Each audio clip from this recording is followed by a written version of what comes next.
എൻ്റെ ഗുരുനാഥനായ ഗുരുതുല്യം കാണുന്ന ഒരു ചെന്നൈയിലെ ഒരു ഡോക്ടർ. അദ്ദേഹം ഇപ്പോൾ എവിടെയും കുറച്ച് കാലമായിട്ട് കാണുന്നില്ല. എൻ്റെ ഒരു സുഹൃത്തിനോട് ഞാൻ വിളിച്ച് ചോദിച്ചു, എന്താണ് ഇങ്ങനെ ഒന്നും കാണില്ലല്ലോ. അപ്പം അദ്ദേഹം വലിയൊരു സർജറി കഴിഞ്ഞ് അമേരിക്കയിൽ നിന്ന് ഒന്ന് വിശ്രമിക്കുകയാണെന്ന് പറഞ്ഞത്. ഈ ഇന്നത്തെ കാലത്ത് ഇപ്പോൾ പണ്ടൊക്കെ ആൾക്കാർ അമേരിക്കയിലും ലണ്ടനിലൊക്കെ പോയിട്ട് ഓപ്പറേഷൻ ചെയ്യുന്നുണ്ട്. ഇപ്പോൾ ലണ്ടനിലും അമേരിക്കയിലും സൗകര്യങ്ങളൊക്കെ നമ്മളെ നാട്ടിൽ തന്നെ ഉള്ളത് കൊണ്ട് ഇപ്പം അങ്ങനെ നമ്മൾ കേൾക്കലില്ല ലണ്ടനിൽ പോയി ഓപ്പറേഷൻ ചെയ്തു. ഒരാകാംക്ഷ എന്തോ ഓപ്പറേഷനാണ് ഇതെന്ന് അറിയാനുള്ളത്. അപ്പോൾ ചോദിച്ചപ്പം അദ്ദേഹം പറഞ്ഞു, ശ്വാസകോശം ഹൃദയം ഒന്നിച്ച് മാറ്റി വെച്ചിട്ടുണ്ട്. 30 കോടി രൂപയുടെ ചിലവ് വന്നു. അപ്പോൾ ഒരു 75 വയസ്സ് കഴിഞ്ഞ ഒരാൾ 30 കോടി രൂപ ചിലവാക്കിയിട്ട് ഹൃദയം ശ്വാസകോശം മാറ്റി വെച്ചിരിക്കണം. അപ്പോൾ അങ്ങനെ ആലോചിച്ചപ്പോൾ നമ്മളിപ്പോൾ ഇങ്ങനെ ഈ ഡോക്ടർ പണിയൊക്കെ എടുത്തിട്ട് ഇപ്പോൾ ഒരു 30 കോടിയൊക്കെ ഉണ്ടാക്കാറുണ്ടല്ലേ, ഇങ്ങനെ ഓരോരുത്തർ നോക്കി ഉണ്ടാക്കണ്ടേ, ഒരു സ്ഥലം മറിച്ച് വിൽക്കല്ലല്ലോ പോയി. ഇത്രയും കാലം പൈസ ഉണ്ടാക്കിയിട്ട് പടച്ചോണി 75 വയസ്സിൽ കൊണ്ടുപോയി കണ്ടു പിന്നെ ഇതൊക്കെ കൂടി മാറ്റിയൊക്കെ അറിയുമ്പോൾ. പക്ഷെ എന്താ പറയുക, മനുഷ്യൻ അങ്ങനെയാണ്. എങ്ങനെയെങ്കിലുമൊക്കെ ഇവിടെ ജീവിക്കാൻ എന്തും ചിലവാക്കാൻ തയ്യാറാണ്. നമുക്ക് തോന്നും, ഇപ്പം ചിലപ്പോൾ അങ്ങനെയൊക്കെ തോന്നുന്നു, ശരിയല്ല. പക്ഷെ അതിൻ്റെ വക്കത്ത് നിൽക്കുമ്പോൾ എന്താ പറയുക, നമ്മൾ ഉണ്ടാക്കിയതൊക്കെ ചിലവാക്കിയിട്ട് കുറച്ച് ദിവസം കൂടി ഇവിടെ നിൽക്കാൻ പറ്റുമെങ്കിൽ അതന്നെയാണ് നല്ലതെന്ന് തോന്നും. ഇപ്പം നമ്മൾ ചില ആൾക്കാർ നമ്മളോട് പറയും, ചില ആൾക്കാർ ഇങ്ങനെ എപ്പോഴും ഈ നമ്മളെ കണ്ടാൽ പൈസ അല്ലെങ്കിൽ എന്തെങ്കിലുമൊക്കെ കിട്ടുമോ നോക്കിയിട്ട് ഇങ്ങനെ പയ്യരം പറഞ്ഞോളൂ. അവർക്ക് എന്തെങ്കിലും കൊടുത്താൽ മതി, അത് കിട്ടാനാണ് പറയുന്നത്. എന്നാലും പറയുമ്പോഴല്ല വാക്കുണ്ടല്ലോ, പടച്ചൊന്നും തന്നിട്ടില്ല. ആകെ 4 സെൻറ്റ് സ്ഥലമുണ്ട്, അതിൽ പെരി മര്യാദയില്ല. പടച്ചോ ഒന്നും തന്നിട്ടില്ല. പടച്ചോ തന്നീൻ്റെ കണക്കുകൾ കൂട്ടുകയാണെങ്കിൽ ഇപ്പം നിങ്ങൾ ശ്വാസകോശത്തിന് ഹൃദയത്തിന് വില നിങ്ങൾക്ക് മനസ്സിലായി, 30 കോടിയാണ്. നമുക്ക് അതിന് മനസ്സിലാക്കേണ്ട പോയിന്റ് ഇപ്പം എന്താ, അയാൾ ശ്വാസകോശ ഹൃദയം 30 കോടിക്ക് മാറ്റി വെച്ചിട്ട് അറിയുമ്പോൾ ഈ മുതലിന് 30 കോടി വില ഉണ്ട് എന്നാണ്. എന്നിട്ടാ പറയുന്നത് പടച്ചോ തന്നിട്ടില്ല. പറയാൻ പാടില്ല നമ്മൾ, അല്ലേ? ലിവർ മാറ്റി വെച്ച് ഒരു സുഹൃത്ത്, അദ്ദേഹത്തിൻ്റെ ഒരു ബന്ധു ലിവർ മാറ്റി വെക്കാൻ വേണ്ടി തമിഴ്നാട്ടിലേക്ക് പോയിക്കണം. അപ്പോൾ ഞാൻ ഇവിടെ നിന്ന് ലിവറിൽ വെച്ചു. ഇവിടെ അങ്ങനെ രക്തബന്ധത്തിൽപ്പെട്ട ലിവർ കിട്ടാൻ കുറച്ച് ഇടങ്ങാറാണ്. ഇവിടെ അങ്ങനെ ബന്ധത്തിൽ പറ്റിയ ലിവറെ ഇവിടുന്ന് മാറ്റാൻ പറ്റുള്ളൂ. പൈസ കൊടുത്ത് വാങ്ങിയ ലിവർ കേരളത്തിൽ മാറ്റാൻ പറ്റില്ല, കാരണം അതിൻ്റെ നിയമങ്ങൾ കുറച്ചും കൂടി കർക്കശമാണ് ഇവിടെ. അതുകൊണ്ട് ആൾക്കാർ തമിഴ്നാട്ടിൽ പോയി ലിവർ മാറ്റിയത് 45 ലക്ഷം. ലിവർ തന്നെ നമ്മൾ ഈ അച്ചിപ്പണി ഇപ്പോൾ രാവിലെ വെള്ളിയാഴ്ച ഇറച്ചിക്ക് പോകുമ്പോഴല്ലോ ഒരു ഔത്തർച്ചിൻ്റെ കണ്ടം കണ്ടിടുന്ന പറയാം. മുഴുവൻ ഇപ്പോൾ നമുക്ക് വേണ്ട, ഒന്നൊരു പീസ് എടുക്കുള്ളൂ. അതേമാതിരിയാണ് ലിവർ മാറ്റാൻ, ഒന്നായിട്ട് വേണ്ട, ഒരു പീസ് കിട്ടിയാൽ മതി. ആ പീസിനാണ് ഈ 40 ലക്ഷം രൂപ കൂടി മാറ്റി വെക്കാനും അയാൾക്കുള്ള പൈസയൊക്കെ കൂടി. അപ്പം നമ്മൾ പറയാൻ പാടില്ല ഒന്നും തിന്നിട്ടില്ല പടച്ചോ. ഇത്രയും അനുഗ്രഹങ്ങൾ അള്ളാഹു നമുക്ക് നൽകിയിട്ട് ചില ആൾക്കാരുണ്ട് കാര്യമായിട്ട് സീരിയസ് ആയ അസുഖമൊക്കെയാണെങ്കിൽ പറയും, ഇനി എന്താണ് അല്ല ഊരവേദനയൊക്കെ കാണിക്കാൻ വരുമ്പോഴേ സ്കാനിങ് എടുക്കണമെന്ന് വെച്ചാൽ ഒന്നും വേണ്ട ഡോക്ടറെ, ഇനിയിപ്പോൾ എന്തെങ്കിലും ഉണ്ടെങ്കിലൊക്കെ മാറ്റാൻ പോയി എല്ലാം കഴിഞ്ഞിടണം, അല്ലെ? കുട്ടികളൊക്കെ കെട്ടിച്ചു, മക്കൾക്കൊക്കെ നല്ല ജോലിയുണ്ട്, ഇനിയിപ്പോൾ പ്രത്യേകിച്ചൊന്നും വെച്ചാൽ അങ്ങനത്തെ ഒരു പേടിയൊന്നുമില്ല. ഇപ്പം ഇനി ക്യാൻസർ ആണെങ്കിൽ അവൻ ഉദ്ദേശിക്കണോ പറ്റുന്ന, ഇനിയിപ്പോൾ ക്യാൻസറിനാണെന്ന് അറിഞ്ഞാലും വെച്ചാൽ അങ്ങനത്തെ ഒരു പേടിയൊന്നുമില്ല. കാരണം എൻ്റെ ഒക്കെ കഴിഞ്ഞിടണം, ഒരു മരിച്ചാൽ റെഡിയായിട്ട് നിൽക്കുകയാണ്. എന്നാലും നമ്മൾ മനസ്സിലാക്കേണ്ട കാര്യങ്ങൾ, ഒരു ദിവസമാണെങ്കിൽ ഒരു ദിവസം ആയുസ് കിട്ടിയാൽ അതിൽ ഭയങ്കര ഹൈറുണ്ട്. ജനങ്ങളിൽ വെച്ച് ഏറ്റവും നല്ല ആളുകൾ ആരാണ്? ഖൈറുന്നാസ് വിശ്വാസം പറയണം, മൻ ത്വാല ഉമറുഹു വഹസുന അമലുഹു.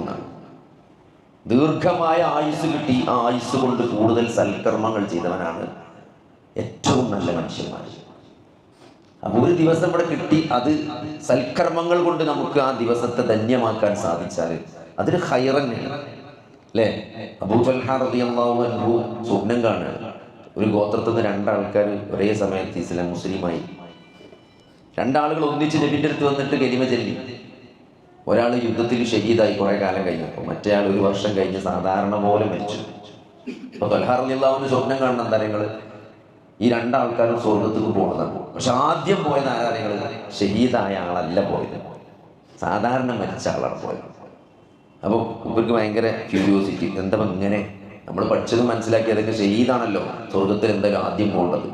കാരണം ഷഹീദാകുക അല്ലെങ്കിൽ യുദ്ധത്തിന് പോകുക എന്നൊക്കെ പറഞ്ഞാലേ അത് വല്ലാത്ത ഒരു ധൈര്യമാണ്. കാരണം ഇന്നത്തെ മാതിരത്തെ ബങ്കറിൻ്റെ ഉള്ളിൽ ഒളിച്ചിക്കണ യുദ്ധമല്ല, കുന്തും വാളും ഉള്ളിടത്തേക്ക് നേരെ മുന്നിൽ ചെല്ലണം. ഒരാൾ യുദ്ധത്തിന് പോകാൻ തയ്യാറായി എന്ന് പറഞ്ഞാൽ തന്നെ എന്താ നിങ്ങൾ ഓൻ സ്വർഗം തിന്നു. കാരണം ഓൻ്റെ ജീവൻ ഓൻ പടച്ചോന് കൊടുക്കാൻ തയ്യാറാണ്. ഇന്നത്തെ കാലത്തിലെ പഴയ കാലത്തെ യുദ്ധം ഞാൻ പറഞ്ഞു, അതിൽ പോയാൽ മരിക്കാൻ ചാൻസ് കൂടുതലാണ് അതിൻ്റെ മുന്നിൽ കണ്ട് ചെന്നാൽ. അപ്പോൾ മൂപ്പ് അങ്ങനത്തെ യുദ്ധത്തിൽ ഷഹീദായ ഒരാൾ സ്വർഗത്തിൽ രണ്ടാമതാണ് പോയെന്ന് സ്വപ്നത്തിൽ കണ്ടത്. നബി സല്ലല്ലാഹു അലൈഹി വസല്ലമയോട് വന്നിട്ട് പറയണം, പ്രവാചകൻ ഇങ്ങനെയുള്ള സ്വപ്നം കണ്ടത്. രണ്ടേരും ഒന്നിച്ചിങ്ങളെടുത്ത് വന്ന് കെലിമ ചെല്ലിയ 2 സഹാബിമാരാണ്. അതിൽ സ്വർഗത്ത് പോയത് സാധാരണ മരിച്ച ആളാണ്. അപ്പോൾ നബി സല്ലല്ലാഹു അലൈഹി വസല്ലമ അദ്ദേഹത്തോട് തിരിച്ചു ചോദിച്ചൊരു ചോദ്യം എന്താ, നിങ്ങൾ മൂപ്പർക്ക് ഒരു റമളാനും കൂടി അധികം കിട്ടിയിട്ടില്ല എന്നാണ്. ഒരു കൊല്ലം കഴിഞ്ഞ് സാധാരണ മരണം സംഭവിച്ച ആ സഹാബിക്ക് ഒരു റമളാനും കൂടി എന്ത് ചെയ്തിട്ടുണ്ട്, അധികം കിട്ടിയിട്ടുണ്ട്. അപ്പോൾ അതിൻ്റെ ഒരു ഖൈർ അയാൾക്ക് ഉണ്ടാവും. അപ്പോൾ അതുകൊണ്ട് ആരോഗ്യത്തോടു കൂടി നമുക്കൊരു റമളാൻ കിട്ടുക എന്ന് പറഞ്ഞാൽ അത് വല്ലാത്തൊരു അനുഗ്രഹമാണ്. അതിൻ്റെ നിലയും വിലയൊക്കെ നമുക്ക് മനസ്സിലാക്കാൻ. അതിനാണ് നമ്മൾ സഹാബത്തിനെ പഠിക്കണം എന്ന് പറഞ്ഞത്.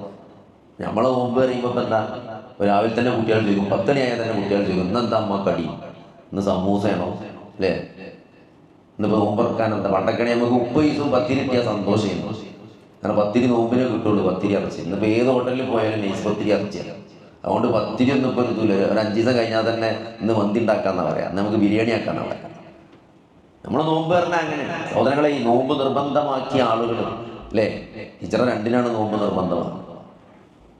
അവർ മദീനയിലേക്ക് വന്ന് അവിടെ നിലനിൽക്കാൻ തന്നെ സ്ട്രഗിൾ ചെയ്തുകൊണ്ടിരിക്കണം. ആ ചൂടത്ത് സമ്പാദ്യങ്ങളൊന്നുമില്ല, സീറോയിൽ നിൽക്കുന്ന ആൾക്കാരെല്ലാം മദീനയിൽ വന്നിട്ട് രണ്ടാമത് റീസ്റ്റാർട്ടാക്കുന്നു. ആ സമയത്താണ് നോമ്പ് നിർബന്ധമാണ്.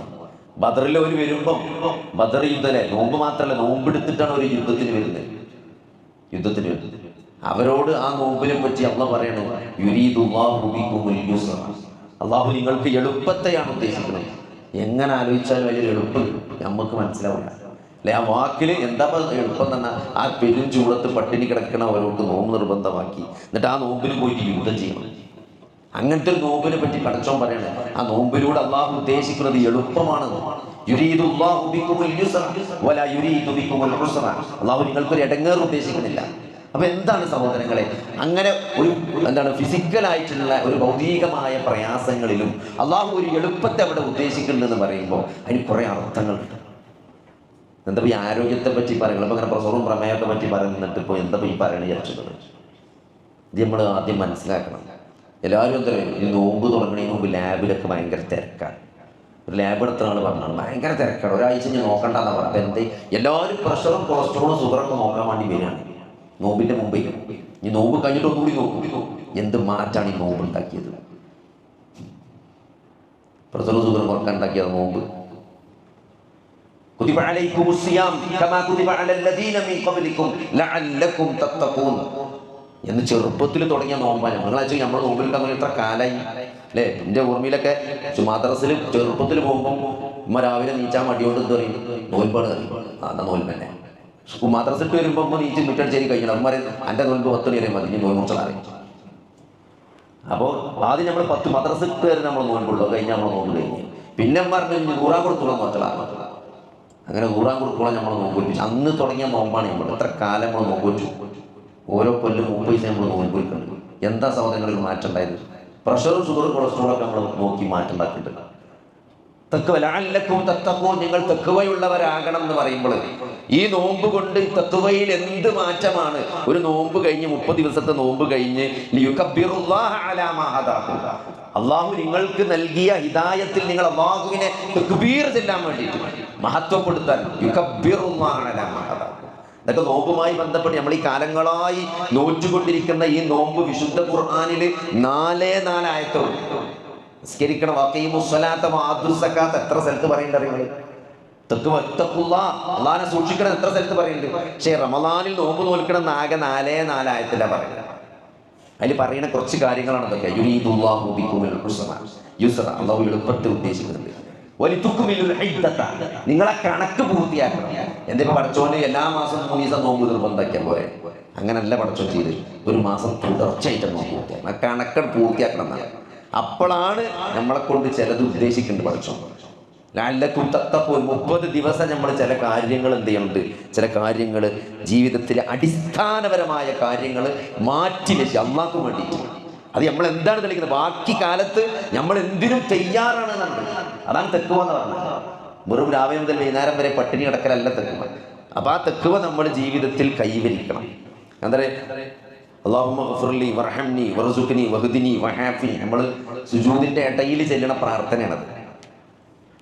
അപ്പോ ഹാഫിയത്തിന് വേണ്ടി നമ്മൾ നിസ്കാരത്തിൽ പ്രാർത്ഥിക്കണം. ഞാൻ അത്രയും കാലം വിചാരിച്ചിരുന്ന നിങ്ങൾ നമ്മൾ ഈ ആരോഗ്യത്തിന് വേണ്ടിയാണ്. ഈ ഹാഫിയത്ത് എന്ന് പറഞ്ഞാൽ ആരോഗ്യമാണെന്ന് ഞാൻ വിചാരിച്ചത്. നമ്മൾ അല്ലാഹുമ്മ ഗ്ഫിർലി വർഹംനി അല്ലെ വഹ്ദിനി വർസുഖ്നി വജ്ബുർനി എന്നൊക്കെ പറഞ്ഞിട്ട് സുജൂദിന്റെ ഇടയിൽ പ്രാർത്ഥിക്കലുണ്ട്, ഇരുത്തത്തിൽ. ആ ആഫിയത്ത് എന്താണ്? ആഫിയത്തിന് പണ്ഡിതന്മാർ കൊടുത്ത അർത്ഥമുണ്ട്. അതിൽ ആദ്യത്തെ മുആഫാത്ത് എന്ന് പറഞ്ഞാൽ വിശ്വാസത്തിൽ അഖീദയിലുള്ള മുആഫാത്താണ്. ശിർക്കിൽ നിന്ന് മോചിതനാകുക. അതാണ് ഏറ്റവും വലിയ ആരോഗ്യം. ഒരു മനുഷ്യനെന്താ അറിയുക, ഒരു മനുഷ്യന്റെ ആരോഗ്യം എന്ന് പറഞ്ഞാൽ ശാരീരികവും മാനസികവുമായ ആരോഗ്യം ഉണ്ട് എന്നാണ് WHO പറയുന്നത്. ഞാനെന്ന് പറയുമ്പോൾ എനിക്കൊരു നഫ്സുണ്ട്, എനിക്കൊരു ആത്മാവുണ്ട് അല്ലെ, എനിക്കൊരു റൂഹുണ്ട്, ഒരു ആത്മാവുണ്ട്. എൻ്റെ ആത്മാവിനെ എന്ത് ചെയ്യണം? ഞാൻ സംസ്കരിക്കണം അല്ലെ. വിശുദ്ധ ഖുർആൻ പല സ്ഥലങ്ങളിലും നിങ്ങൾ നോക്കണം. വിശുദ്ധ ഖുർആൻ അല്ലാഹു സുബ്ഹാനഹു വ തആല സത്യം ചെയ്ത് പറയുന്ന ഒരു ശീലമുണ്ട് അല്ലെ. വൽ അസ്ർ, കാലം തന്നെയാണ് സത്യം. അപ്പൊ സത്യം ചെയ്ത് പറയുമ്പോൾ നമ്മൾ മനസ്സിലാക്കുക എന്താണ്? അള്ളാഹു ഒരു കാര്യത്തെക്കുറിച്ച് സത്യം ചെയ്യുമ്പോൾ അവിടെ 2 കാര്യങ്ങളാണ്. ഒന്ന്, എന്തിനെക്കുറിച്ചാണ് അള്ളാഹു സത്യം ചെയ്ത് പറയുന്നത് എന്നുള്ളതാണ്. കാലം തന്നെയാണ് സത്യം. എന്നിട്ടോ നമ്മളെ ചില കാര്യങ്ങൾ നമ്മളെ ശ്രദ്ധയിൽ കൊണ്ടുവരാൻ വേണ്ടിയിട്ടാണ്. ഇന്നൽ ഇൻസാന ലഫീ ഖുസ്ർ, തീർച്ചയായും മനുഷ്യൻ നഷ്ടത്തിലാണ് എന്ന് പറയാം. ആ പറയുന്ന കാര്യം നമ്മൾ ഒന്നും കൂടി ശ്രദ്ധിക്കാൻ വേണ്ടിയിട്ടാണ് അല്ലാഹു സുബ്ഹാനഹു വ തആല എന്ത് പറഞ്ഞത്? അവിടെ വൽ അസ്റും സത്യം ചെയ്ത് പറഞ്ഞത്. നിങ്ങൾ നോക്കിയിട്ടോ, വിശുദ്ധ ഖുർആനിൽ ഏറ്റവും കൂടുതൽ അടുപ്പിച്ച് സത്യം ചെയ്ത് പറഞ്ഞത് എവിടെ അറികൾ? വശംസി വദുഹാഹ വൽ ഖമരി ഇദാ തലാഹ വൻ നഹാരി ഇദാ ജല്ലാഹ വൽ ലൈലി ഇദാ യഗ്ഷ. അതൊക്കെ സത്യം ചെയ്യണം, വിഷയം പറഞ്ഞിട്ടില്ല. ഇത്രയും കാര്യങ്ങളെ ഒന്നിച്ച് അല്ലേ. വൽ അർളി വമാ വസ്സമാഇ വമാ ബനാഹ വൽ അർളി വമാ തുഹാഹ വനഫ്സിൻ വമാ സവ്വാഹ ഫഅൽഹമഹ ഫുജൂറഹ വതഖ്വാഹ. ഇത്രയും കാര്യങ്ങൾ സത്യം ചെയ്തിട്ട് പടച്ചോൻ പറയാണ് ഖദ് അഫ്ലഹ മൻ സക്കാഹ. ആരാണ് ആ നഫ്സിനെ പരിശുദ്ധപ്പെടുത്തിയത്? അവൻ വിജയിച്ചു. വഖദ് ഖാബ മൻ ദസ്സാഹ. വിശുദ്ധ ഖുർആനിൽ വേറെ എവിടെയും ഇങ്ങനെ കാണാൻ പറ്റില്ല. ഇത്രയും കാര്യങ്ങളെക്കുറിച്ച് സാധാരണ 1-2 സത്യം പഠിച്ചോ ചെയ്യുള്ളൂ. ഇത്രയും കാര്യങ്ങളെക്കുറിച്ച് സത്യം ചെയ്തിട്ട് പഠിച്ചോ പറയുന്നത് ആ നഫ്സിനെ ആരാണ് പരിശുദ്ധപ്പെടുത്തിയത് അല്ലേ, അവൻ വിജയിച്ചു. അപ്പൊ അതിനുള്ളൊരവസരമാണ് വിശുദ്ധ റമളാനിലെ ഈ നോമ്പ് എന്ന് പറഞ്ഞാൽ. നമ്മൾ കൊണ്ട് നടക്കുന്ന ഈ സ്വകാര്യമായ തെറ്റുകൾ, ആർക്കും അറിയാത്ത കുറേ ദുശ്ശീലങ്ങൾ നമ്മൾ എടുത്തിട്ടുണ്ടാവും. അതൊക്കെ അതിൽ നിന്നൊക്കെ ഒന്ന് മാറി നിൽക്കാൻ, അതിൽ നിന്ന് അകന്നു നിൽക്കാൻ അല്ലേ. നമ്മുടെ സ്വഭാവത്തിൽ മാറ്റം. നമ്മളെ മോശമായ സ്വഭാവങ്ങൾ, നമ്മൾ ദേഷ്യക്കാരനാണെങ്കിൽ ഈ റമളാൻ കഴിയുന്നതോടുകൂടി നമ്മൾ ദേഷ്യത്തെ നമ്മൾ മാറ്റി. അസൂയക്കാരനാണെങ്കിൽ ആ അസൂയതോടുകൂടി അവസാനിപ്പിക്കണം. നമ്മൾ അഹങ്കാരിയാണെങ്കിൽ ആ അഹങ്കാരം ഈ നോമ്പോട് കൂടി നിൽക്കണം. അല്ലെങ്കിൽ എല്ലാ പിശുക്കനാണെങ്കിൽ ആ പിശുക്ക് ഈ നോമ്പോട് കൂടി അവസാനിക്കണം. അള്ളാഹുവിൻ്റെ മാർഗത്തിന് നമ്മൾ നന്നായിട്ട് ധനം ചെലവഴിച്ചിട്ട് നമ്മൾ ആ ദുശ്ശീലം മാറ്റിയെടുക്കണം. അപ്പം അതിനൊക്കെ ഉള്ളൊരു അവസരമാണ് ഈ റമളാൻ എന്ന് പറയുന്നത്. അപ്പം അതിന് നമ്മൾ ആരോഗ്യത്തോടെ, എത്രയോ ആളുകൾക്ക് നോമ്പ് നോക്കാൻ പറ്റാത്തവരുണ്ട്. അള്ളാഹു അവർക്കെല്ലാം എന്തിട്ട് അടുത്ത റമളാനിൽ നോമ്പ് അവർക്ക് തൗഫീഖ് കൊടുക്കട്ടെ. അപ്പോൾ നമ്മൾ ആരോഗ്യത്തിന് വേണ്ടി പ്രാർത്ഥിക്കുമ്പോൾ അല്ലേ, നമ്മൾ നല്ല ആരോഗ്യം ഇബാദത്ത് ചെയ്യാനുള്ള തൗഫീഖ്, അത് എന്താണ് ഏറ്റവും കൂടുതൽ നബി സല്ലല്ലാഹു അലൈഹി വസല്ലമ നമസ്കാരത്തിന്റെ ശേഷമൊക്കെ പ്രാർത്ഥിച്ചിരുന്നു എന്നാണ്. അല്ലാഹുമ്മ അഇന്നി അലാ ദിക്രിക വശുക്രിക വഹുസ്നി ഇബാദതിക. അതാണ് റസൂൽ ഏറ്റവും കൂടുതൽ പ്രാർത്ഥിച്ച പ്രാർത്ഥനകളിൽ ഒന്നായിട്ട് നമുക്ക് കാണാൻ പറ്റും. അല്ലാഹുമ്മ, അല്ലാഹുവേ, അഇന്നി, നീ എന്നെ സഹായിക്കണം, അലാ ദിക്രിക വശുക്രിക, നിന്നെ ഓർക്കാനും നിനക്ക് നന്ദി കാണിക്കാനും, വഹുസ്നി ഇബാദതിക, എൻ്റെ ഇബാദത്ത് നന്നാക്കാൻ. അപ്പം അതൊരു തൗഫീഖ് തന്നെയാണ്. നോമ്പ് ഈ റമളാനിൽ നോമ്പ് നോക്കാൻ, നിസ്കരിക്കാൻ അല്ലേ. അതേപോലെ തന്നെ ഓരോ ഏറ്റവും നല്ല നിസ്കാരം ഏതാ? അത് അള്ളാനെ ഏറ്റവും നന്നായി ഓർക്കുന്ന നിസ്കാരമാണ് ഏറ്റവും നല്ല നിസ്കാരം. ഏറ്റവും നല്ല നോമ്പ് ഏതാ? ഏത് ഇബാദത്താണെങ്കിലും അത് ഏറ്റവും നന്നാകുക എപ്പോഴാണ്? അതിൽ ഏറ്റവും കൂടുതൽ അള്ളാനെ ഓർക്കുമ്പോഴാണ്. ഹജ്ജാണെങ്കിലും നോമ്പാണെങ്കിലും നിസ്കാരമാണെങ്കിലും ഒക്കെ നമ്മൾ അള്ളാഹുവിനെ കൂടുതൽ ഓർക്കുന്ന സന്ദർഭങ്ങളിലാണ് ആ ഇബാദത്ത് എന്ത് ചെയ്യുന്നത്? പടച്ചോന് വേണ്ടിയാണ് ചെയ്യുന്നത് അല്ലേ. ആ ഒരു ബോധത്തോടു കൂടി ചെയ്യുമ്പോഴാണ്. അപ്പോൾ ഇവിടെ നമുക്കിങ്ങനെ നല്ലൊരു റമദാൻ നമുക്ക് കിട്ടണമെങ്കിൽ എന്ത് വേണം? നമുക്ക് നല്ല ആരോഗ്യം ഉണ്ടാവണം. അപ്പോൾ ഇവിടെ നമ്മൾ മനസ്സിലാക്കേണ്ട, ആരോഗ്യവുമായി ബന്ധപ്പെട്ട് പറയുമ്പോൾ നമ്മളെ നാട്ടിലെ വലിയൊരു പ്രശ്നം എന്താ വെച്ചാൽ ഈ പ്രമേഹവും പ്രഷറും തുടങ്ങിയ ജീവിതശൈലി രോഗങ്ങളാണ്. എല്ലായിടത്തും അങ്ങനെ തന്നെയാണ്. പക്ഷെ നമ്മളെ നാട്ടിലിപ്പോൾ ഇന്ന് ഈ സ്ട്രോക്ക്, അറ്റാക്ക് ഒക്കെ വരുന്ന ആളുകളുടെ പ്രായം വളരെയധികം കുറഞ്ഞു വരികയാണ്. പണ്ടൊക്കെ ഒരു സ്ട്രോക്ക് എന്ന് പറഞ്ഞാൽ നമ്മളെ വല്യപ്പ നല്ല പ്രായമായ ഒരാൾക്കാണ് സാധാരണഗതി സ്ട്രോക്ക് വരിക. അത് പിന്നെ അങ്ങനെ ഒരു കടന്ന് അങ്ങനെ പോവുക ചെയ്യുക. അത് ഒരു പോകാനുള്ള ഒരു മുന്നൊരുക്കമായിട്ടാണ് സാധാരണ ഇത് നമ്മൾ കാണുന്നത്. എന്നാൽ അങ്ങനെയല്ല. ഇനി നമ്മളെ ഫിസിയോതെറാപ്പിയിൽ എവിടെ ചെന്നാലും നമ്മൾ കാണുന്നത് വളരെ പ്രായം കുറഞ്ഞ ആളുകളാണ്. നമ്മൾ അത്ഭുതപ്പെടുത്തുക, ഒരു പ്രായം കുറഞ്ഞ ഒരാൾക്ക് സ്ട്രോക്ക് വരിക എന്ന് പറയുമ്പോൾ ആ സ്ട്രോക്ക് വരുന്നത് മാത്രമല്ല അതിലെ പ്രശ്നം, അയാളെ ചികിത്സിക്കുക എന്നുള്ള വലിയൊരു ടാസ്ക് ഉണ്ട്. ഒരു വീട്ടിലേക്ക് വരുമാനം കൊണ്ടുവരുന്ന ഒരാൾ രോഗിയായി പോകുക, അതും പെട്ടെന്ന് തിരിച്ചു വരാൻ പറ്റാത്ത അസുഖമാണ്. ഒരു ടൈഫോയിഡോ ഒരു പനിയോ ഒക്കെ ആണെങ്കിൽ 2 ആഴ്ച 3 ആഴ്ച, മഞ്ഞപ്പിത്തം വന്ന 1 മാസം റെസ്റ്റ് എടുത്താൽ തിരിച്ച് ജോലിയിലേക്ക് കയറാൻ പറ്റും. ഇവിടെ സ്ട്രോക്ക് വരിക എന്ന് പറയുമ്പോൾ പിന്നെ അടുത്ത പണിക്ക് പിന്നെ തിരിച്ചു വരാൻ കഴിയില്ല. അതോടുകൂടി വരുമാനം നിൽക്കണം. ആ കുടുംബത്തിൻ്റെ അത്താണി അവിടെ കിടപ്പിലാകും. പിന്നെ അയാളെ ചികിത്സിക്കാനുള്ള വലിയൊരു സാമ്പത്തിക ബാധ്യത അതും കൂടി കണ്ടെത്തും. അപ്പോൾ വലിയ പ്രതിസന്ധിയിലേക്കാണ് ഇങ്ങനത്തെ ഒരു പ്രായം കുറഞ്ഞ ഒരാൾ ഒരു കുടുംബത്തിൽ സ്ട്രോക്ക് ആകുക എന്ന് പറയുമ്പോൾ സംഭവിക്കുന്നത്. അറ്റാക്കാണ്, ഇതൊക്കെ വലിയ പ്രശ്നങ്ങൾ, പ്രതിസന്ധികൾ. അപ്പോൾ ഇതിലൊക്കെ നമുക്ക് എന്ത് ചെയ്യാൻ പറ്റും? നമ്മൾ ആരോഗ്യം എന്നത് അത് ചോദ്യം ചെയ്യപ്പെടുന്ന ഒരു അമാനത്താണ്. അത് അല്ലാഹു നൽകിയ വലിയൊരു അനുഗ്രഹമാണ്. ഹിദായത്ത് പോലെ നേരത്തെ എൻ്റെ പ്രസംഗത്തിൻ്റെ ക്ലാസിൻ്റെ തുടക്കത്തിൽ ഓർമ്മിച്ചതാണ്. 30 കോടി രൂപ ഒരാൾ ചെലവാക്കാൻ തയ്യാറായത് എന്തിനാണ്? ഈ ആരോഗ്യം തിരിച്ചു കിട്ടാനാണ്. അപ്പം അതുകൊണ്ട് നമുക്കൊരു ചെലവില്ല അല്ലേ. കഴിഞ്ഞ ദിവസം നമ്മൾ ഡയാലിസിസ് സെൻ്ററുമായി ബന്ധപ്പെട്ട് ഗൾഫിൽ നമ്മൾ പൈസ പിരിച്ചാൽ മതി, നോമ്പിന് ആൾക്കാർ തരുമല്ലോ. അപ്പോൾ ഇതിൻ്റെ ഈ മെഷീൻ്റെ ഒക്കെ മെയിൻ്റനൻസ് ചാർജ് ഉണ്ട്. ഈ മെഷീൻ സർവീസ് ചെയ്യണം. ഇത് വാങ്ങി ഒരു 5 കൊല്ലം കഴിഞ്ഞാൽ പിന്നെ ഇതിങ്ങനെ കൊല്ലം സർവീസിന് AMC എന്ന് പറയും. കൊല്ലം സർവീസിന് ആനുവൽ മെയിൻ്റനൻസ് എന്നാണ് പറയുക. പിന്നെ കംപ്ലീറ്റ് മെയിൻ്റനൻസ് ഉണ്ട്, CMC. അപ്പോൾ മെഷീൻ്റെ മൊത്തം CMCൻ്റെ കണക്ക് നോക്കുമ്പോൾ എത്ര 30-32 മെഷീൻ ഉണ്ട് അവിടെ. അതിൻ്റെ CMC 65 ലക്ഷം രൂപ മെയിൻ്റനൻസ്. നമ്മളെ ഹാർട്ട്, നമ്മളെ കിഡ്നി, നമ്മളെ ലിവർ. ഇപ്പോൾ കഴിഞ്ഞ ദിവസം ഇവിടുന്ന് വിളിച്ചു, നമ്മളെ സർവീസ് സെൻ്ററിൽ നിന്ന് വിളിച്ചു. നമ്മളെ വണ്ടി 12,000 സർവീസ് ചെയ്തിട്ടാണ്, നമുക്ക് നോർമല്ല 12,000 ചെയ്താണ് ചെയ്യാൻ അയക്കണത്. ഒരു പെണ്ണ് വിളിച്ചിട്ട് പറയണം. അപ്പോൾ അവരെ പൈസ കൊടുത്ത് ഏൽപ്പിച്ചാണ്. എന്നാലല്ല 10-10,000 കിലോമീറ്റർ ആയപ്പോൾ തന്നെ സർവീസ് ചെയ്യണം. നമ്മൾ സീറോ മെയിൻ്റനൻസ് ആണ് അല്ലേ. നമ്മൾ ഹൃദയം സർവീസ് ചെയ്തിരുന്നോ? ആ ജനിച്ചെന്ന് ഗമ്മാൻ്റെ ഗർഭപാത്രത്തിൽ 4-6 ആഴ്ച എന്ന് അടിക്കാൻ തുടങ്ങിയ ഹൃദയമാണ്. ഒരു CMC ഇല്ല, ഒരു AMC ഇല്ല, ഒരു പൈസ കൂടി കൊടുത്തിട്ടില്ല മെയിൻ്റനൻസ്. ഇത്രയ്ക്ക് അല്ലാഹു നമുക്ക് അനുഗ്രഹങ്ങൾ ചെയ്തു തന്നിട്ട് അത് നല്ലപോലെ കൊണ്ടെടുക്കുക എന്നുള്ളൊരു ഉത്തരവാദിത്വം, അത് വലിയ ഒരു സീരിയസ് ആയിട്ടുള്ള ചോദ്യം ചെയ്യപ്പെടുന്ന അമ്മാനം തന്നെയാണ്. അപ്പോൾ അതുകൊണ്ട് നമുക്ക് രോഗമുണ്ടോ എന്ന് നമ്മൾ ഒരു പ്രായം കഴിഞ്ഞാൽ, പ്രത്യേകിച്ച് പ്രമേഹമുള്ള മാതാപിതാക്കളുടെ മക്കളാണെങ്കിൽ എന്തായാലും നമ്മളിതിന് 6 മാസം കൂടുമ്പോൾ, എത്ര ചെറിയ പ്രായമാണെങ്കിലും ഒരു 6 മാസം കൂടുമ്പോൾ ഷുഗറെങ്കിലും നോക്കണം, പ്രമേഹം വരുന്നുണ്ടോ ഇല്ലേ എന്നുള്ളത്. ചില ആൾക്കാരോട് ടെസ്റ്റ് ചെയ്യാൻ പറഞ്ഞാൽ എന്താ പറയുക, കണ്ടാൽ നമ്മൾ ഇടങ്ങാറോ, കണ്ടുപിടിച്ചാലും ഇടങ്ങാറോ, നോക്കാതെ ആൾക്കാർ പല മനുഷ്യന്മാർ പല തരത്തിലാണ്. ചില ആൾക്കാർ നോക്കുകയില്ല. നാളെ 2 പറഞ്ഞപ്പോൾ ഞാൻ നല്ലോണം നയിച്ചില്ലേ, ഞാൻ ഇപ്പോൾ 4 തെങ്ങ് തടം തുറന്ന് നിൽക്കപ്പോൾ ഇങ്ങനെ വേർത്ത് നിൽക്കാം. 4 തെങ്ങ് തടം തുറന്ന് നിൽക്കണിപ്പോൾ ഞാൻ എന്തിനാൾക്ക് നോക്കണേ, എനിക്കൊന്നും വരില്ല. അപ്പം അങ്ങനെയൊന്നുമില്ല. ഇന്ന് മനുഷ്യനോലൊക്കെ നോക്കിയാൽ ജിമ്മിൽ നിന്നൊക്കെയാണ് മരിച്ചത്, പന്തളിച്ചിന് കൊടുത്താൽ മരിച്ചത്. ആരോഗ്യമുള്ള കഴിഞ്ഞ ദിവസം ഏതോ ഒരു കോച്ചോ, ഈ പന്തളിക്കാർ കുറേ കഴിഞ്ഞാൽ പിന്നെ റഫറിയോ പിന്നെ കോച്ചോ പോലെ നല്ല കാലത്തൊക്കെ വലിയ കളിക്കാരെ കാരണം. അപ്പം അങ്ങനത്തെ ആൾക്കാർ നല്ല മുടുമുടുക്കുള്ള ആൾക്കാരൊക്കെ അറ്റാക്കായിട്ട് മരിച്ചത്. അപ്പോൾ ഇതിനൊന്നും പ്രായമോ അല്ലെങ്കിൽ നമ്മൾ വലിയ സ്റ്റാമിന ഉള്ള ആളോ ഒന്നും ഇതിന് ഒഴിവാവില്ല. അതുകൊണ്ട് ഒരു ഏജ് കഴിഞ്ഞാൽ, ഒരു 40 കഴിഞ്ഞാൽ എല്ലാവരും ചെക്ക് ചെയ്താൽ ഇനിയിപ്പോൾ റിസൾട്ട് അറിഞ്ഞാൽ പ്രശ്നമൊന്നുമില്ല. അത് നേരത്തെ അറിഞ്ഞാൽ ചിലതൊക്കെ നമുക്ക് നിയന്ത്രിക്കാനും ഒരുവിധം ചികിത്സിച്ച് മാറ്റാനൊക്കെ വരും. ഇപ്പോൾ ക്യാൻസർ എന്നൊക്കെ പറഞ്ഞാൽ പഴയ പോലെ നമുക്ക് കൃത്യമായിട്ട് എന്ത് ചെയ്യാൻ പറ്റും, നേരത്തെ കണ്ടുപിടിക്കുകയാണെങ്കിൽ സർജറി ചെയ്തിട്ടോ അല്ലെങ്കിൽ മരുന്ന് കൊടുത്തിട്ടോ ഒക്കെ പല ക്യാൻസറുകളും പൂർണ്ണമായി ചികിത്സിച്ച് മാറ്റാൻ പറ്റും. അപ്പോൾ ടെസ്റ്റ് ചെയ്യുക എന്നുള്ളതാണ് ആദ്യത്തത്. സംശയം ഉണ്ടെങ്കിൽ എന്തായാലും ചെയ്യണം. ഇനി സംശയം ഇല്ലെങ്കിലും ഒരു ഏജ് കഴിഞ്ഞാൽ ഓരോന്നിനും ഒരു കണക്കുണ്ട്. ആ കണക്കനുസരിച്ച് നമ്മൾ എന്ത് ചെയ്യണം, ചെക്കപ്പ് ചെയ്യണമാണ്. രണ്ടാമത്തത്, ഇത് അറിഞ്ഞാൽ, ഇനിയിപ്പോൾ അറിഞ്ഞു ചെറിയൊരു ഷുഗർ കുറച്ചുണ്ട്, അപ്പോൾ കൃത്യമായിട്ട് ചികിത്സിക്കണം. അത് ചികിത്സ എന്ന് പറഞ്ഞാൽ മരുന്ന് കുടിച്ചലല്ല. ചികിത്സൻ്റെ ഒരു ഭാഗമാണ് മരുന്ന് കുടിച്ചൽ. അപ്പോൾ അത് ചില ഷുഗർ എന്ത് ചെയ്യും, തുടക്കത്തിൽ നമ്മൾ ഭക്ഷണം നിയന്ത്രിച്ചാൽ മതി. പണ്ടൊക്കെ നമ്മൾ പറയുന്നത് ഈ എന്താണ് അമിതമായ ഭക്ഷണം, അതായത് ഈ ഷുഗർ ഉണ്ടാക്കുന്ന ഭക്ഷണം നമ്മൾ ചോറ് കരിയൊക്കെ തിന്നിട്ടാണ് ഷുഗർ ഉണ്ടാകുന്നത്. അത് അങ്ങനെ തന്നെയാണ് ഇപ്പോൾ. എന്നാലും എന്താ വെച്ചാൽ മൊത്തത്തിൽ നമ്മൾ എത്ര കഴിക്കുന്നു എന്നുള്ളതാണ് ഇതിൻ്റെ അടിസ്ഥാനം.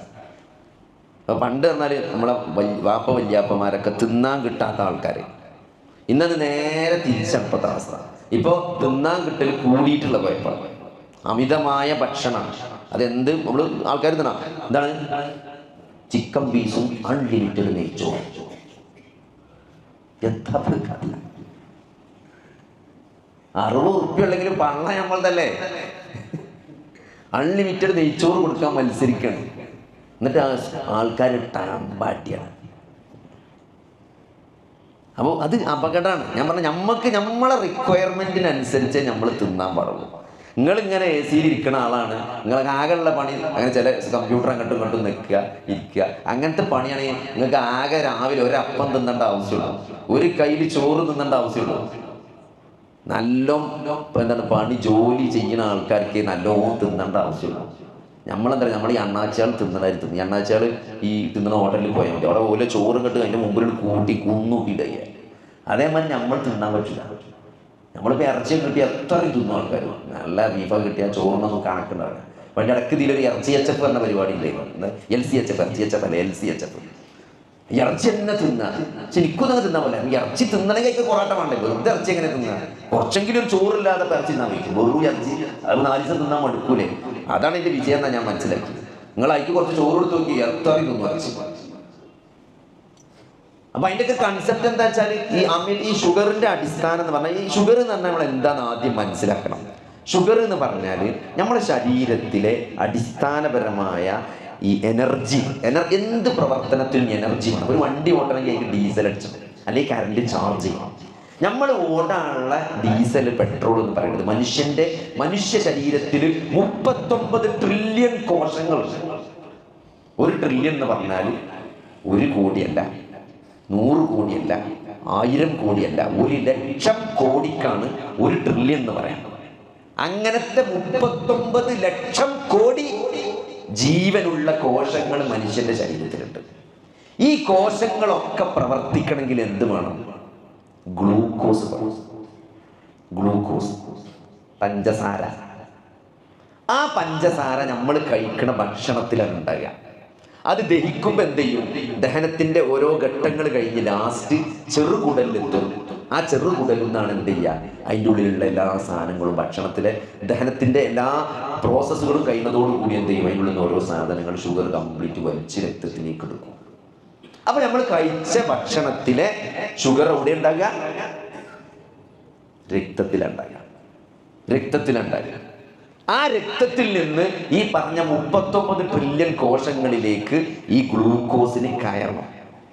അപ്പോൾ ഒരു കോശത്തിൻ്റെ ഉള്ളിലേക്ക് ഒരു ഗ്ലൂക്കോസിന് കയറണമെങ്കിൽ അങ്ങനെ കയറാൻ പറ്റില്ല. അവിടെ പാസ്വേഡ്, അവിടെ സ്വൈപ്പ് ചെയ്യണം. നമ്മൾ ഒരു സെക്യൂരിറ്റി ഉള്ള ഒരു ഓഫീസിൽ ചെന്നാൽ നമുക്ക് കയറാൻ പറ്റില്ല അല്ലേ? നമുക്ക് കയറണമെങ്കിൽ അതിലുള്ള ജീവനക്കാർ ഇങ്ങനെ സ്വൈപ്പ് ചെയ്തതിനുള്ളിൽ കയറിപ്പോൾ വലിയ വലിയ ഓഫീസിലൊക്കെ ചെന്നാൽ കാണാം. ഒരു ജീവനക്കാർക്ക് ഒരു സാധനം ഉണ്ടാവും സ്വൈപ്പ് ചെയ്യാൻ, അല്ലെങ്കിൽ ഫേസ് അയക്കാൻ. ഒരു ഫേസ് കാണുമ്പോൾ വായിൽ തുറക്കും, നമ്മൾ ചെന്നാൽ തുറക്കില്ല.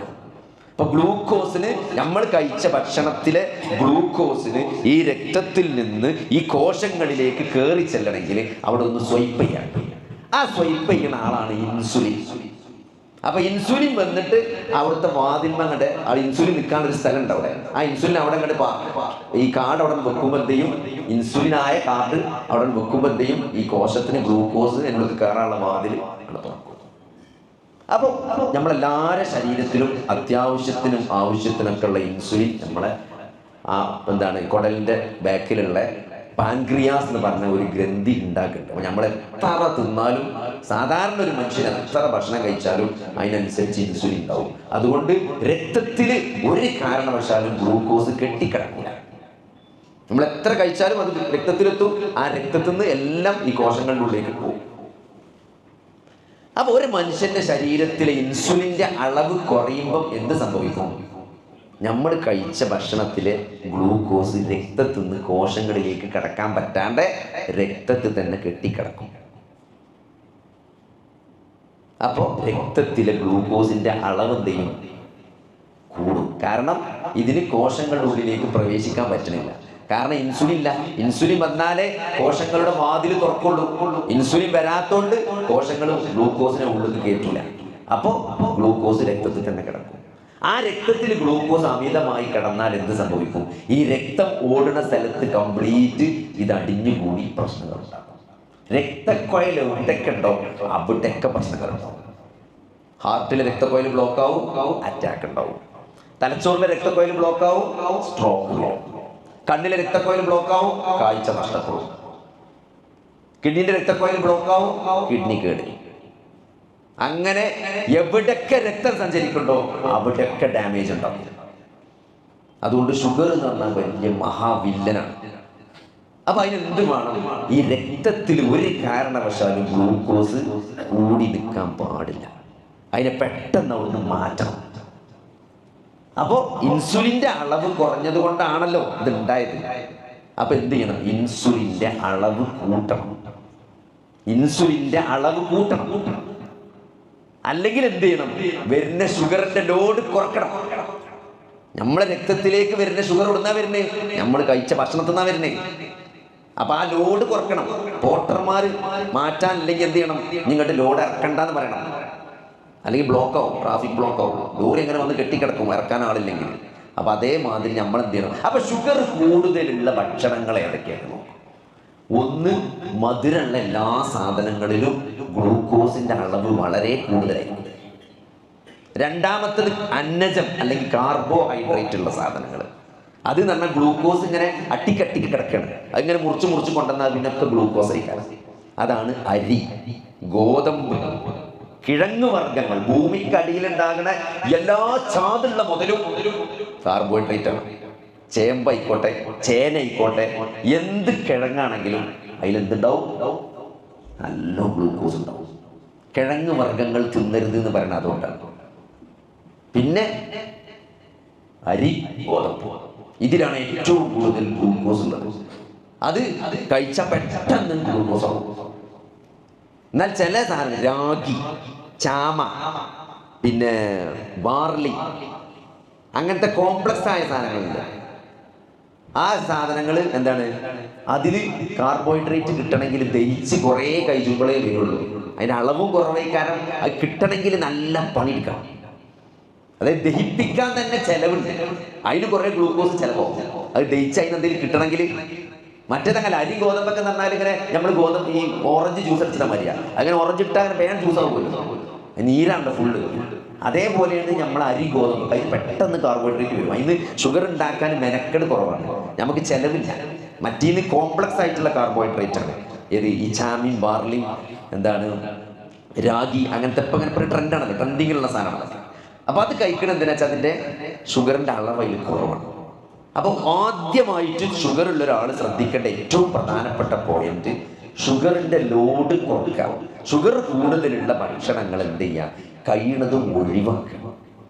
മധുരമുള്ള ഒരു സാധനം കഴിക്കരുത്. മുട്ടായി ആകട്ടെ, ഹലുവ ആകട്ടെ, പായസമാകട്ടെ, ജിലേബി ആകട്ടെ, ഡയറക്റ്റ് ഷുഗർ കംപ്ലീറ്റ് ഒഴിവാക്കുക. പിന്നെ ഈ ലോഡുള്ള അരി, ഗോതമ്പ്, കിഴങ്ങ് അത് പറ്റുമെങ്കിൽ ഒഴിവാക്കുക. അല്ലെങ്കിൽ നല്ല കൺട്രോൾ വെക്കുക. ചോറൊക്കെ എന്താ പറയുക, തുടങ്ങിയാൽ പിന്നെ അങ്ങനെ പോവും. നമ്മൾ ശീലിച്ചതാണ്. പിന്നെ വയറിൻ്റെ ഒരു പ്രത്യേകത എന്താ വെച്ചാൽ, വയറ് എലാസ്റ്റിക്കാണ്. നമ്മളെ പള്ള, ആമാശയം അത് എലാസ്റ്റിക്കാണ്. അതിക്ക് നമ്മൾ എത്ര തിന്നണോ അതിനനുസരിച്ച് വീർത്ത് വരും. അപ്പൊ നല്ലോണം തിന്ന് ശീലിച്ച് അങ്ങനെ വീർത്ത് സ്ട്രെച്ച് ചെയ്യും. ഇങ്ങനെ സ്ട്രെച്ച് ചെയ്യുന്ന സമയത്ത് അതിൻ്റെ ആ ഭിത്തിയിൽ സെൻസറുകളുണ്ട്, സെൻസർ. അപ്പോൾ ആ നല്ലോണം തിന്ന് ശീലിച്ച ഒരാളെ സെൻസർ ഓണാകാൻ സമയമെടുക്കും. നല്ലോണം അറിയുമ്പോൾ എന്ത് ചെയ്യുള്ളൂ? മതിന്ന് തോന്നും. ഏത് ഭക്ഷണം കഴിച്ചാലും നോർമലി ഒരു മനുഷ്യന് മതിയാവും. ഏമ്പക്കം വിടലല്ല മതിയായില്ല. എന്നാൽ നമ്മളിപ്പോൾ ഇങ്ങനെ തിന്നുമ്പോൾ നമുക്ക് ഒരു ആ ഭക്ഷണത്തോടുള്ളൊരു ഇതിൽ കുറയും, ക്രേവിങ് ഉണ്ടാവും. അത് കുറഞ്ഞിട്ട് നമ്മൾ ഉള്ളിലേക്ക് മതിന്ന് തോന്നും. പിന്നെ നമ്മളിങ്ങനെ ഇടുന്നതാണ്. ആ ഇടൽ ഒഴിവാക്കിയാൽ തന്നെ നമുക്ക് എന്ത് ചെയ്യാൻ പറ്റും? അത് നമ്മൾ ശീലിക്കണതിനനുസരിച്ച് നല്ലോണം തിന്ന് പള്ളർച്ച് തിന്ന് ശീലിച്ച ഒരാൾക്ക് പളർച്ചെണ്ണ തിന്നണ്ടേ. ഈ തിന്നിട്ടില്ല ഈ വെള്ളമെങ്കിലും കുടിച്ച് വളർക്കണ്ടേ ആണ്. കാരണം ആമാശയം സ്ട്രെച്ച് ചെയ്താലേ മതിയായി എന്ന് തോന്നുള്ളൂ. നേരെ മറിച്ച് കുറച്ച് തിന്ന് ശീലിച്ച ഒരാൾക്ക് എന്ത് ചെയ്യും, ആമാശയം വലുതാവില്ല, ചെറുതായി തന്നെ നിൽക്കും. അപ്പം അതിൽ തന്നെ ഒരു സാറ്റിസ്ഫാക്ഷൻ. അതാണ് നമ്മൾ കുറേ കാലം കുറച്ച് തിന്ന് ശീലിച്ചാൽ എന്ത് ചെയ്യും, പിന്നെ വേണ്ടാന്ന് തോന്നും, കുറച്ച് തിന്നുമ്പോൾ മതിയെന്ന് തോന്നും. അതാണ് വലിയ 140, 150, 200 കിലോ ഉള്ള ആൾക്കാരെ തടി കുറക്കാൻ വേണ്ടി ബേരിയാട്രിക് സർജറി ചെയ്യുന്നതാണ്. ആമാശയത്തിൻ്റെ വലിപ്പം പറ്റൻ കുറക്കുക. കുടലൊക്കെ കുറേ 6-7 മീറ്റർ ഉണ്ട് കുടൽ. എത്ര 7 മീറ്റർ കുടലൊക്കെ അങ്ങനെ കട്ട് ചെയ്ത് പോയി കുറക്കും. അപ്പോൾ തിന്നണേന്ന് കാര്യത്വം കിട്ടൂല. കാരണം ഇതിങ്ങനെ ഭക്ഷണം ഈ 6 മീറ്ററിനുള്ളിലൂടെ മെല്ലെ മെല്ലെ ഇങ്ങനെ പോകുമ്പോഴാണ് വലിച്ചെടുക്കുക. അത് 1 മീറ്റർ ആകുമ്പോൾ എന്ത് ചെയ്യും, അതിന് വലിച്ചെടുക്കാൻ നേരം കിട്ടില്ല, അപ്പോൾ ഇതിന് താഴത്തൊക്കെ എത്തും. അങ്ങനെയാണ് ഓരോ തടി കുറക്കണേ. ഓരോ പള്ളൻ്റെ വലിപ്പം കുറക്കുക. പോലും തിന്നാൻ കഴിക്കില്ല, കുറച്ച് തിന്നുമ്പോൾ ഛർദ്ദിക്കാൻ പറ്റും, അപ്പോൾ തിന്നാൻ കഴിയില്ല. ചില ആൾക്കാരല്ലേ സർജറി ഫെയിലായ എന്താ ഉണ്ടാകുക, പറ്റ മെലിഞ്ഞൊട്ടുക ചെയ്യാം, ആവശ്യമുള്ള കൂടി കിട്ടാതായാലും. അപ്പം നമ്മൾ ആദ്യത്തെ പോയിന്റ് എന്താ വെച്ചാൽ ഭക്ഷണം കുറക്കാം. അതിൽ എന്താണെങ്കിലും ഏതാണെങ്കിലും അളവ് കുറക്കുക എന്നുള്ളതാണ് ഏറ്റവും പ്രധാനപ്പെട്ടത്. പണ്ട് ചോറ് തിന്നരുത് എന്നൊക്കെ പറഞ്ഞത് അങ്ങനെയൊന്നുമില്ല, കുറച്ച് ചോറ് തിന്നു. അളവാണ് ഏറ്റവും പ്രധാനം. അളവ് ഏറ്റവും പ്രധാനം. നമ്മളെ ആവശ്യത്തിന്, നമ്മളെ ഒരു തൊഴിലും നമ്മളെ റിക്വയർമെൻറ്റും എന്താണോ അതിനനുസരിച്ച്. ഇപ്പോൾ ചില ആൾക്കാരൊക്കെ ഇവിടെ ഇത് ഫിറ്റ് ചെയ്തിട്ടുണ്ടാവും, ഗ്ലൂക്കോസ് നോക്കുന്ന ഒരു സാധനമുണ്ട്. മൊബൈൽ ഇവിടെ ഇങ്ങനെ കൊണ്ടുപോയാൽ ഇവിടെ വെച്ചാൽ ഗ്ലൂക്കോസ് അറിയാൻ പറ്റും. നമ്മുടെ ശരീരത്തിൽ എത്ര ഗ്ലൂക്കോസ് ഉണ്ടെന്ന് മൊബൈൽ ഇവിടെ ഇവിടെ സാധനം ഫിറ്റ് ചെയ്യും. ഇവിടെ 10-12,000 റുപ്യ വില ഉണ്ട്. അത് ഇവിടെ ഫിറ്റ് ചെയ്താൽ പിന്നെ നമ്മുടെ മൊബൈൽ ഇതിൻ്റെ അടുത്തേക്ക് പിടിച്ച് അപ്പം ഗ്ലൂക്കോസിൻ്റെ റീഡിങ് ഇതിൽ കാണിക്കും. 2 ആഴ്ചക്ക് 5,000 റുപ്യ ചിലവ്. 2 ആഴ്ച കാണിക്കണമെങ്കിൽ 5,000 റുപ്യ ചാർജ് ചെയ്യും. റീചാർജ് ചെയ്യാം. നമ്മുടെ മൊബൈൽ റീചാർജ് ചെയ്യുന്ന മാതിരി 5,000 റുപ്യക്ക് റീചാർജ് ചെയ്താൽ 2 ആഴ്ച അറിയാം. അപ്പോൾ എന്തെങ്കിലും മെച്ചറിയാം. നമ്മളിപ്പോൾ ഇങ്ങനെ ഭക്ഷണം കഴിക്കാൻ ഇരിക്കുക, രാത്രി ഒന്നിങ്ങനെ വെച്ചു 350. ഇനിയിപ്പോൾ ഇതിനെ തിന്നണ് ഇവിടെ ഇപ്പം തന്നെ നമ്മൾ ചോര 350 ഷുഗർ. ഇനിയിപ്പോൾ നമ്മൾ ചോറ് ഇത്ര കേട്ടാ അപ്പം നമ്മൾ തിന്നാതെ പോകും. ത്രെഡ് മില്ലൊക്കെ ഉള്ള ആളാണെങ്കിൽ ഒന്ന് പോയി 1 മണിക്കൂർ ചെയ്യും. അതിന് ഒന്ന് പോയി എക്സസൈസ് ചെയ്ത് പിന്നെ ഒന്ന് നോക്കും. അപ്പോൾ 240 ഉണ്ടാവും. അപ്പോൾ ഒരു വെള്ളം കുടിച്ച് സമാധാനത്തിൽ കിടക്കാം. സമാധാനം ഉണ്ടാവില്ല എന്നുള്ളത് വേറെ. എന്നാലും എന്താ വെച്ചാൽ ഷുഗർ നമുക്ക് അറിയാൻ പറ്റും കൃത്യമായിട്ട്. കായിലൊരിടത്ത് അതൊക്കെ ഉണ്ടാകട്ടോ. അപ്പോൾ എല്ലാവർക്കും നടക്കുന്ന കാര്യമല്ല. അപ്പോൾ ഞാൻ പറഞ്ഞതെന്ന് വെച്ചാൽ ഇത് കൃത്യം, ഇത് ഒന്ന് നമ്മൾ ടെസ്റ്റ് ചെയ്യുക എന്നുള്ളതാണ്. 2 ഇത് ടെസ്റ്റ് ചെയ്ത് കണ്ടുപിടിച്ചാൽ ഇത് കൃത്യമായി ചികിത്സിക്കുക എന്ന് പറഞ്ഞാൽ മരുന്ന് കുടിക്കുക എന്നുള്ളതല്ല. നമ്മൾ ഇതൊക്കെ അതിൽ പെടും. ഭക്ഷണം നിയന്ത്രിക്കുക. അതിൽ ആദ്യം നിയന്ത്രിക്കേണ്ടത് ഡയറക്റ്റ് ഷുഗറുകളാണ്. ചായ നമ്മളെ ആൾക്കാരൊക്കെ ഉണ്ടല്ലോ, ഒരു വിത്തൗട്ട് ചായ നോക്കുമ്പോൾ എന്താ ജാഗിരി വിത്തൗട്ട് ചായയാണ് ഉപയോഗിച്ചു. അപ്പോൾ വിത്തൗട്ട് ഒരു ഫാഷനാണ്. പക്ഷെ അതിൻ്റെ കൂടെ എന്ത് ചെയ്യും, നെയ്യപ്പം തിന്നും, ജാഗിരി തിന്നും. അപ്പോൾ അത് നമ്മൾ ആദ്യം ഡയറക്റ്റ് മധുരം നമ്മൾ കംപ്ലീറ്റ് ഒഴിവാക്കുക. പിന്നെ ഈ പറഞ്ഞ കാർബോഹൈഡ്രേറ്റുകളുടെ ആയ അരി, ഗോതമ്പ്, പിന്നെ കിഴങ്ങ് വർഗ്ഗങ്ങൾ, അതിന് നല്ല കൺട്രോൾ വെക്കണം. ഇല്ലെങ്കിൽ ഒഴിവാക്കാൻ പറ്റുമെങ്കിൽ ഒഴിവാക്കി നിങ്ങൾ രാഗിയും ചാമക്കഞ്ഞിയും രാഗിപ്പുട്ടും രാഗിൻ്റെ അപ്പം രാഗിൻ്റെ ദോശക്കെട്ട് ഇതൊക്കെ തിന്നാൽ നല്ല റാത്തേക്കാരം. നമുക്ക് ഒരുവിധം ഗുളികയും ഇതൊക്കെ ഒഴിവാക്കാൻ പറ്റും. ഇനി ഇതുമേലൊന്നും നിയന്ത്രിക്കാൻ പറ്റുന്നില്ല. ഇതൊക്കെ നിയന്ത്രിക്കാൻ അതൊക്കെ അങ്ങനെ നമ്മൾ 2 മാസം നോക്കിയിട്ട് നമ്മുടെ ഷുഗർ നോർമലാണ്, നിങ്ങൾ ഗുളിക കഴിക്കണ്ട. ഇതിമേലൊന്നും കൺട്രോൾ ആകണില്ലെങ്കിൽ ഗുളിക കഴിക്കണം. നമ്മുടെ നാട്ടിലെന്താ പ്രശ്നങ്ങൾ, മരുന്ന് പറഞ്ഞാൽ മരുന്നോ ഇപ്പൊ തന്നെ കിഡ്നിയാണ് പോകുന്നത്. ഒരു വർത്താനം കേട്ട ഷുഗറിന്റെ മരുന്നുകൊണ്ടായി കിഡ്നി പോകുന്നതാണ് ആൾക്കാരുടെ വിചാരം. ഇൻസുലിൻ വെച്ചാൽ കിഡ്നി പോകും അല്ലേ, ഓക്സിജൻ വെക്കിട്ട് മരിക്കാനാവുമ്പോഴാണ്. ഇതൊക്കെ നമ്മുടെ നാട്ടിലും മൂക്കൂടെ ട്യൂബിടണം എപ്പോൾ തന്നെ മരിച്ചാനാവുമ്പോൾ ഇൻസുലിൻ കൈവിട്ടെ. മരിച്ചാതെക്കാനാണ് മൂക്കൂടെ ട്യൂബിടുന്ന എപ്പോഴാണ്, ഭക്ഷണം കിട്ടാനാണ്. ഈ ഗ്ലൂക്കോസിന്റെ വെള്ളം കുടിച്ചാൽ, ഗ്ലൂക്കോസ് കഴിച്ചാൽ ഒരു മനുഷ്യന് ആവശ്യമുള്ള ന്യൂട്രിയൻസ് ഒന്നും കിട്ടില്ല. അതിലാകുള്ളത് സോഡിയം, പൊട്ടാസ്യം, ക്ലോറിനും പിന്നെ വെള്ളവും മാത്രമേ ഉണ്ടാവുള്ളൂ, കുറച്ച് ഷുഗറും. അതല്ലാത്തൊരു സാധനം ഇവിടെ കൊടുക്കാൻ പറ്റില്ല. അപ്പോൾ ഭക്ഷണം മൂക്കൂടെ ട്യൂബ് ഇട്ടാൽ തരിപ്പ് പോകാതെ പോകും. ഈ ബോധമില്ലാത്തയും കഴിക്കാൻ താല്പര്യമില്ലാത്തവർ, കഴിക്കാൻ കൂട്ടാക്കാത്ത ആൾക്കാർക്ക് ട്യൂബ് ഇട്ടെടുത്താൽ എന്ത് ഭക്ഷണം കൊടുക്കാം. പണ്ടിൻ്റെ വല്യമാർക്ക് ട്യൂബ് ഇട്ട അവസാനം വല്യമ്മ അത് ഊരണ്ട അവിടെ നിന്നോട്ടെ. കാരണം എന്താ സാധനങ്ങൾ കുടിച്ചാൽ താല്പര്യം. പണ്ടൊരു ചങ്ങായിണ്ട് ഇവിടെ ക്യാൻറ്റീനിലുണ്ട്, ജ്യൂസ് കുടിച്ചു. ഉച്ചയ്ക്ക് എന്നും ജ്യൂസ് കുടിച്ചു. അപ്പോൾ എന്താ ജ്യൂസ്, ചോറ് കറി വെച്ച് കുഴച്ച് ഇടങ്ങാറല്ലേ തിന്നണ്ടേ, ഇതിങ്ങനെ കുഴച്ച് കുടിക്കണേ. ജ്യൂസ് ആകുമ്പോൾ അടിച്ച് പോയാൽ മതി, മെനക്കെടാണല്ലോ. അപ്പോൾ റൈസ് ട്യൂബ് ഇട്ടാലും സുഖല്ലേ, എല്ലാം കുടിച്ച് നമുക്ക് ഇഷ്ടമില്ലാത്ത കൊടുക്കേ. പക്ഷേ ചിലതൊന്നും നമുക്ക് തിന്നാൻ പറ്റില്ല. വയസ്സായ ചില ഭയങ്കര ഷർത്തും പറഞ്ഞതാണ് വയസ്സായ ആൾക്കാർക്ക്. അത് പറ്റൂല, ഇത് പറ്റൂല, ഇത് പണം പറ്റൂല, ഇതെന്ത് കൊടുക്കുന്നതിൻ്റെ ഉള്ളിലൂടെ. കാരണം നമ്മളറിയില്ലല്ലോ, നല്ല ഉഷാറിൽ നിൽക്കും ചെയ്യും. അപ്പോൾ ഈ ട്യൂബ് ഇടണമെന്ന് പറഞ്ഞാൽ എന്താ വെച്ചാൽ, അപ്പോൾ അതൊക്കെ ഓരോ സമയത്ത് പറഞ്ഞു. അപ്പോൾ അതുകൊണ്ട് നമ്മൾ ചികിത്സിക്കുക എന്ന് പറയുമ്പം അതിനോട് നമ്മൾ എന്ത് ചെയ്യരുത്, അതിന് മുഖം തിരിഞ്ഞിരിക്കാൻ പാടില്ല. കൃത്യമായിട്ട് അത് എക്സസൈസുകൾ കാര്യങ്ങളൊക്കെ ചെയ്ത് നമ്മൾ ഭക്ഷണത്തിൻ്റെ അളവൊക്കെ കുറച്ചാൽ ഒരു പരിധി വരെ ഇത് നിയന്ത്രിക്കും. നമ്മളെ വാപ്പാക്കും ഉമ്മാക്കും ഇനി പ്രമേയം ഉണ്ടെങ്കിലും ശരി, നമ്മൾ കൃത്യമായിട്ട് ശ്രദ്ധിച്ച് മുന്നോട്ട് പോകുകയാണെങ്കിൽ നമുക്കൊരു പരിധി വരെ എന്ത് ചെയ്യാൻ പറ്റും, ഇതിനെ തടഞ്ഞു നിർത്താൻ പറ്റും. ഇതെന്താ വെച്ചാൽ മരുന്നും കുടിച്ചില്ല, മരുന്നൊക്കെ കിഡ്നി പോകും, മറ്റേ പോകുന്നുണ്ട്, മരുന്നും കുടിച്ചില്ല, എന്നിട്ട് 500-400 ഷുഗർ റേറ്റ് വരക്ക്. അത് അക്രമമാണ്. അത് ഒരിക്കലും ചെയ്യാൻ പറ്റില്ല. ഒന്നുകിൽ നിങ്ങൾ എക്സസൈസും കാര്യങ്ങളും ഈ പറഞ്ഞ ഭക്ഷണം നിയന്ത്രിച്ച് ഷുഗർ കുറക്കുക, അതല്ലെങ്കിൽ ഗുളിക കുടിച്ചാൽ. ഇത് രണ്ടും ഇല്ല എന്ന് പറഞ്ഞാൽ വലിയ അക്രമമാണ്. കാരണം എന്താ പറയുക, ഇത് 1 ദിവസം കൊണ്ടോ 2 ദിവസം കൊണ്ടോ ഈ കിഡ്നിയൊന്നും കേടില്ല. 5, 6, 8 കൊല്ലം കഴിഞ്ഞിട്ട് അനിയന്ത്രിതമായ ഗ്ലൂക്കോസും പ്രഷറും ഒക്കെ കുറേ കാലം കൊണ്ടടക്കുമ്പോഴാണ് ഇത് സ്ട്രോക്കായിട്ട് മാറുക, ഇത് അറ്റാക്കായിട്ട് മാറുക, ഇത് കിഡ്നി പോവുക. അതല്ലാതെ 1 ദിവസം കൊണ്ട് 2 ദിവസം കൊണ്ട് പോകില്ല. അതാണ് ചില ആൾക്കാർ പറഞ്ഞത്, എൻ്റെ ഷുഗർ 500 നാളെ 200, എൻ്റെ ഷുഗർ നോർമൽ എന്ന് പറഞ്ഞാൽ 300 അത്ര. അങ്ങനെ ആൾക്കാർ നോർമൽ 300. അപ്പം എന്താ 300 കുറഞ്ഞാച്ചൊരു വിറയലാണ്. അതുകൊണ്ട് ഞാൻ ഗുളിക കുടിച്ചില്ല. അപ്പോൾ ആള് എല്ലാം കിഡ്നിയൊക്കെ പോയി കിടക്കുക. മൂപ്പര നോർമൽ 300 അത്ര. എന്നിട്ട് പിന്നെ എന്താ പറയാ, ഞാനൊക്കെ എന്താ ആരോഗ്യം. ഞാൻ പറഞ്ഞു ഇന്നലെയും കൂടി ഞാൻ 4-5 വായക്ക് മണ്ണിട്ടു. ഞാൻ ഇപ്പോൾ ഷുഗർ 500. ഞാൻ ഇപ്പോൾ ഇന്നലെ കല്യാണത്തിന് ഞാൻ 3 ഗ്ലാസ് പായസം കുടിച്ചു. 3 ഗ്ലാസ് പായസം കുടിച്ചു ഒരു കുഴപ്പമില്ല. 4 എന്താണ് വായക്ക് മണ്ണിട്ട് വീഴാൻ പോകുന്നത് 500 കുഴപ്പമൊന്നുമില്ല. സംഭവിച്ചില്ല. അങ്ങനെ ഡയലോഗ് അടിച്ച ആളുകളുടെ ഡയലോഗിൽ നിങ്ങൾ ഒരിക്കലും വഞ്ചിതരാകരുത്. കുറച്ച് കഴിഞ്ഞാൽ കിടപ്പിലാവും. അത് 4-5 കൊല്ലം വലിയ കുഴപ്പമൊന്നുമില്ല, അങ്ങനെ പോകും. പിന്നെ അങ്ങനെ ചെറിയൊരു തരിപ്പ് വരും, കാലിൽ മുറി ഉണ്ടായിട്ട് ഉണങ്ങിയില്ല. അപ്പോൾ പോയിട്ട് ചെക്കപ്പ് ചെയ്യുമ്പോൾ കാലിൽ രക്തക്കൊലൊക്കെ ബ്ലോക്കാണ് അറിയും. അപ്പോൾ നോക്കുമ്പോഴേക്കാണ് നെഞ്ചുവേദന. അപ്പോൾ ആൻജിയോപ്ലാസ്റ്റി ചെയ്യണമെന്ന് പറയുമ്പോൾ അതിന് പറ്റില്ല, ബൈപ്പാസിന് 3 രക്തക്കൊലും ബ്ലോക്ക് ആയിട്ടാണ്. ആ ബൈപ്പാസ് ചെയ്യാൻ വേണ്ടി ചെക്കപ്പിന് പോകുമ്പോൾ ക്രിയാറ്റിന് 1.8 ഒരുമാതിരി മാലപ്പടക്കം പൊട്ടി മാറി ഒന്നായിട്ടാണ് പോകുമ്പോൾ. എന്നിട്ട് എന്തിനാ കുറ്റം എന്നറിയോ, അവസാനം അത് ഞാൻ ഇൻസുലിൻ വെച്ചു. അവസാനം ഓൻ്റെ ഇതിനൊക്കെ കുറ്റം ഇൻസുലിനാണ്. ഈ ഇൻസുലിൻ അപ്പം നമ്മൾ മനസ്സിലാക്കേണ്ടത് അനിയന്ത്രിതമായ ഷുഗറാണ് ഈ കുഴപ്പമൊക്കെ ഉണ്ടാക്കുന്നത്. അല്ലാതെ നമ്മൾ കുടിക്കുന്ന ഗുളികയും നമ്മൾ വെക്കുന്ന ഇൻസുലിനും അല്ല ഈ കുഴപ്പമുണ്ടാക്കുന്നത്.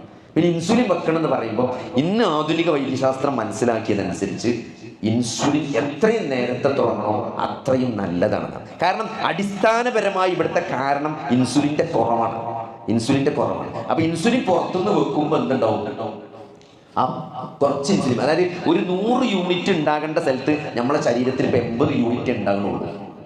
അപ്പോൾ 20 യൂണിറ്റ് നമ്മൾ പുറത്തുനിന്ന് വെച്ചാൽ നമ്മളെ സിസ്റ്റം കുഴപ്പമില്ലാണ്ട് പോകും. നേരെ മറിച്ച് നമ്മൾ ചില പ്രത്യേക ഗുളികകളുണ്ട്, ഇൻസുലിൻ്റെ പ്രൊഡക്ഷൻ കൂട്ടാനുള്ള ഗുളികയുണ്ട്. ആ ഗുളിക ഒരു പരിധിയിൽ കൂടുതൽ ഇൻസുലിൻ വെക്കാനുള്ള മടിയുകൊണ്ട് ഗുളികൻ്റെ ഡോസ് കൂട്ടിയാൽ എന്താ സംഭവിക്കുക എന്ന് ചോദിച്ചാൽ ഈ ഉണ്ടാകുന്ന ഇൻസുലിൻ എന്ത് ചെയ്യും, അത് പെട്ടെന്ന് നിൽക്കും. അതായത് നമ്മൾ കറവ പറ്റാനായ പശുവിനെ നമ്മൾ കറന്ന് പാലുണ്ടാക്കിയാൽ അത് വേഗം കറവ പറ്റുക ചെയ്യുക. അതേമാതിരി നമ്മൾ ഇൻസുലിനെ ഉണ്ടാക്കാനുള്ള മരുന്ന് കൂടുതൽ കഴിച്ചാൽ ഈ ഇൻസുലിൻ ഉണ്ടാകുന്ന കോശങ്ങളെ കൊണ്ട് വയ്ക്കാത്ത പണി എടുപ്പിച്ചാൽ എന്ത് ചെയ്യും, ഐറ്റങ്ങൾ ചത്തുപോകും. ഉള്ള ഇൻസുലിൻ വേഗം നിൽക്കും. അപ്പം ഉള്ള ഇൻസുലിൻ തന്നെ ഇങ്ങനെ നിലനിർത്തി കൊണ്ടുപോകാനുള്ള ഏറ്റവും നല്ല മാർഗം എന്താ വെച്ചാൽ കുറച്ച് ഇൻസുലിൻ പുറത്തുനിന്ന് സപ്ലൈ ചെയ്യുക എന്നുള്ളതാണ്. അപ്പോൾ 2 ഉള്ളിലുണ്ടാവുന്നതും പുറത്തുനിന്ന് സപ്ലൈനും കൂടി അങ്ങനെ ഒരു ഇതിലങ്ങനെ കുറേ കാലം പോകും.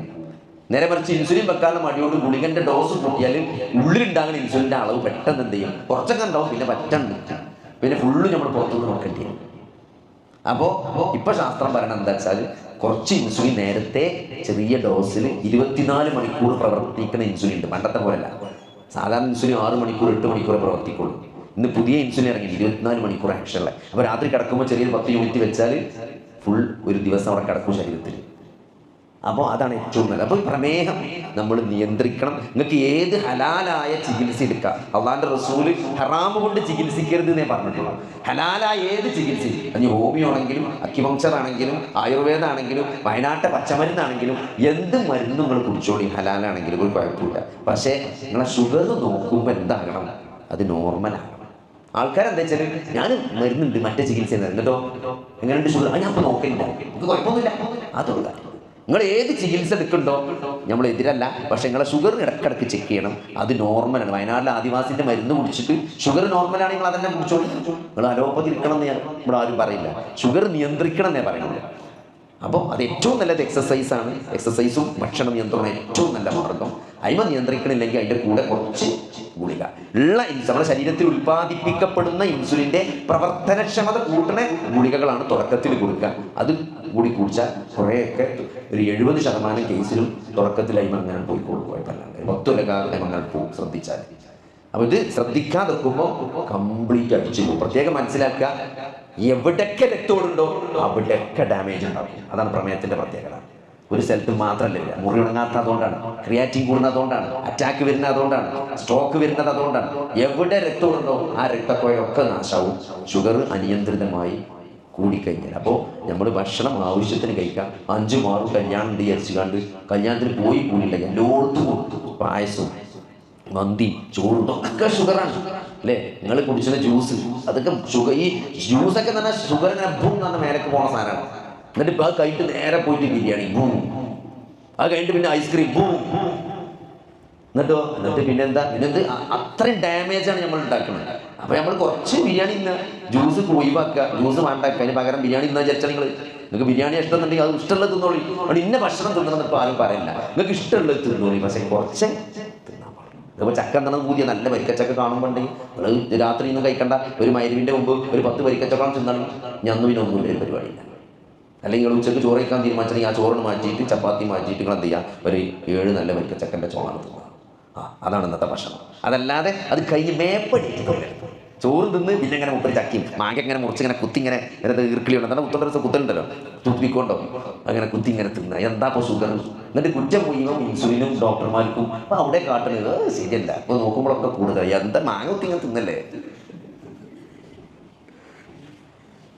അപ്പോൾ അതുകൊണ്ട് നമ്മളെടുത്ത് എന്തെങ്കിലും കുഴപ്പമുണ്ടോന്ന്, ഇതാണ് ഇതിൻ്റെ അടിസ്ഥാനം.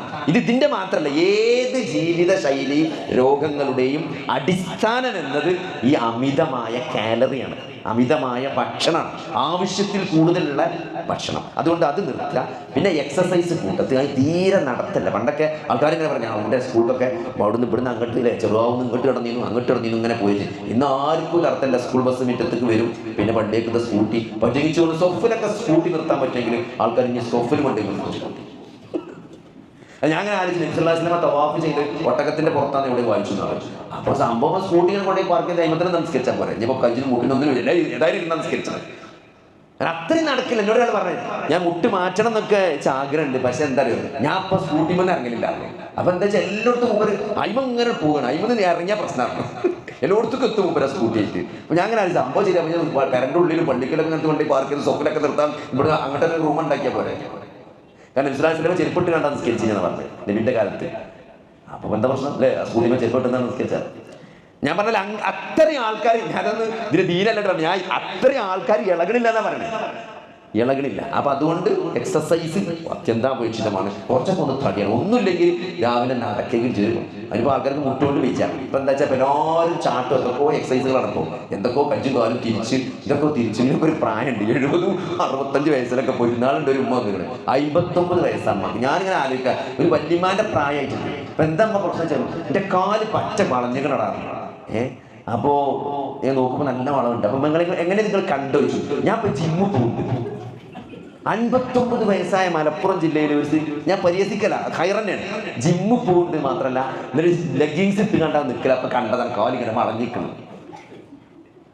ആ വളവ് നീർത്താൻ വന്നിക്കണം.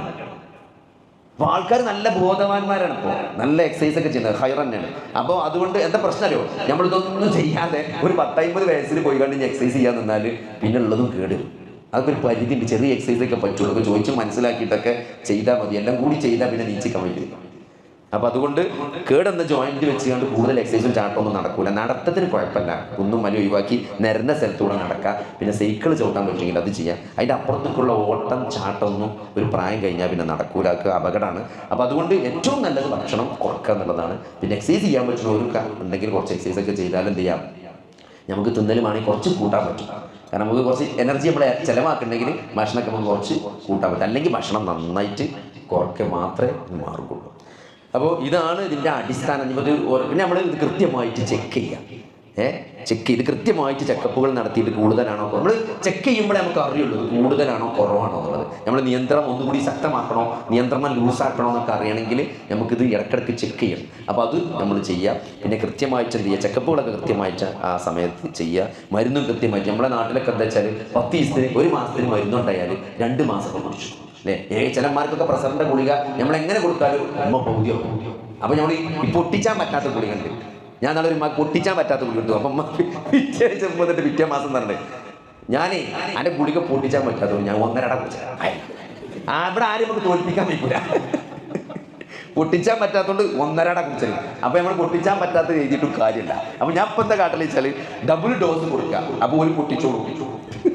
അപ്പോൾ ഒരു പൊട്ടിച്ചാൻ പറ്റിയ ഗുളിക ഇരട്ടി ഡോസ് കൊടുത്താൽ പൊട്ടിച്ചാൽ സമാധാനമുള്ളൂ, പൗതി ഉള്ളൂ. അപ്പോൾ അതുകൊണ്ട് നമ്മൾ നേരെ വെച്ച് നോക്കി നമ്മൾ കൊണ്ടുപോകണ അരിയും പഞ്ചാരിയും വെളിച്ചെണ്ണയും ചോദിച്ചാലോ അത് ഒരാഴ്ചക്ക് വരി കൊണ്ടേ കൊടുത്താൽ 4 ദിവസം ആകുമ്പോൾ തീർന്നു. അത് നെയ്യപ്പം കുറിച്ചിട്ടും പപ്പടം കുറിച്ചിട്ടൊക്കെ തീരും. ഗുളിക കൊണ്ടേ കൊടുത്താൽ 1 മാസത്തെ ഗുളിക 2 മാസത്തിനാവും.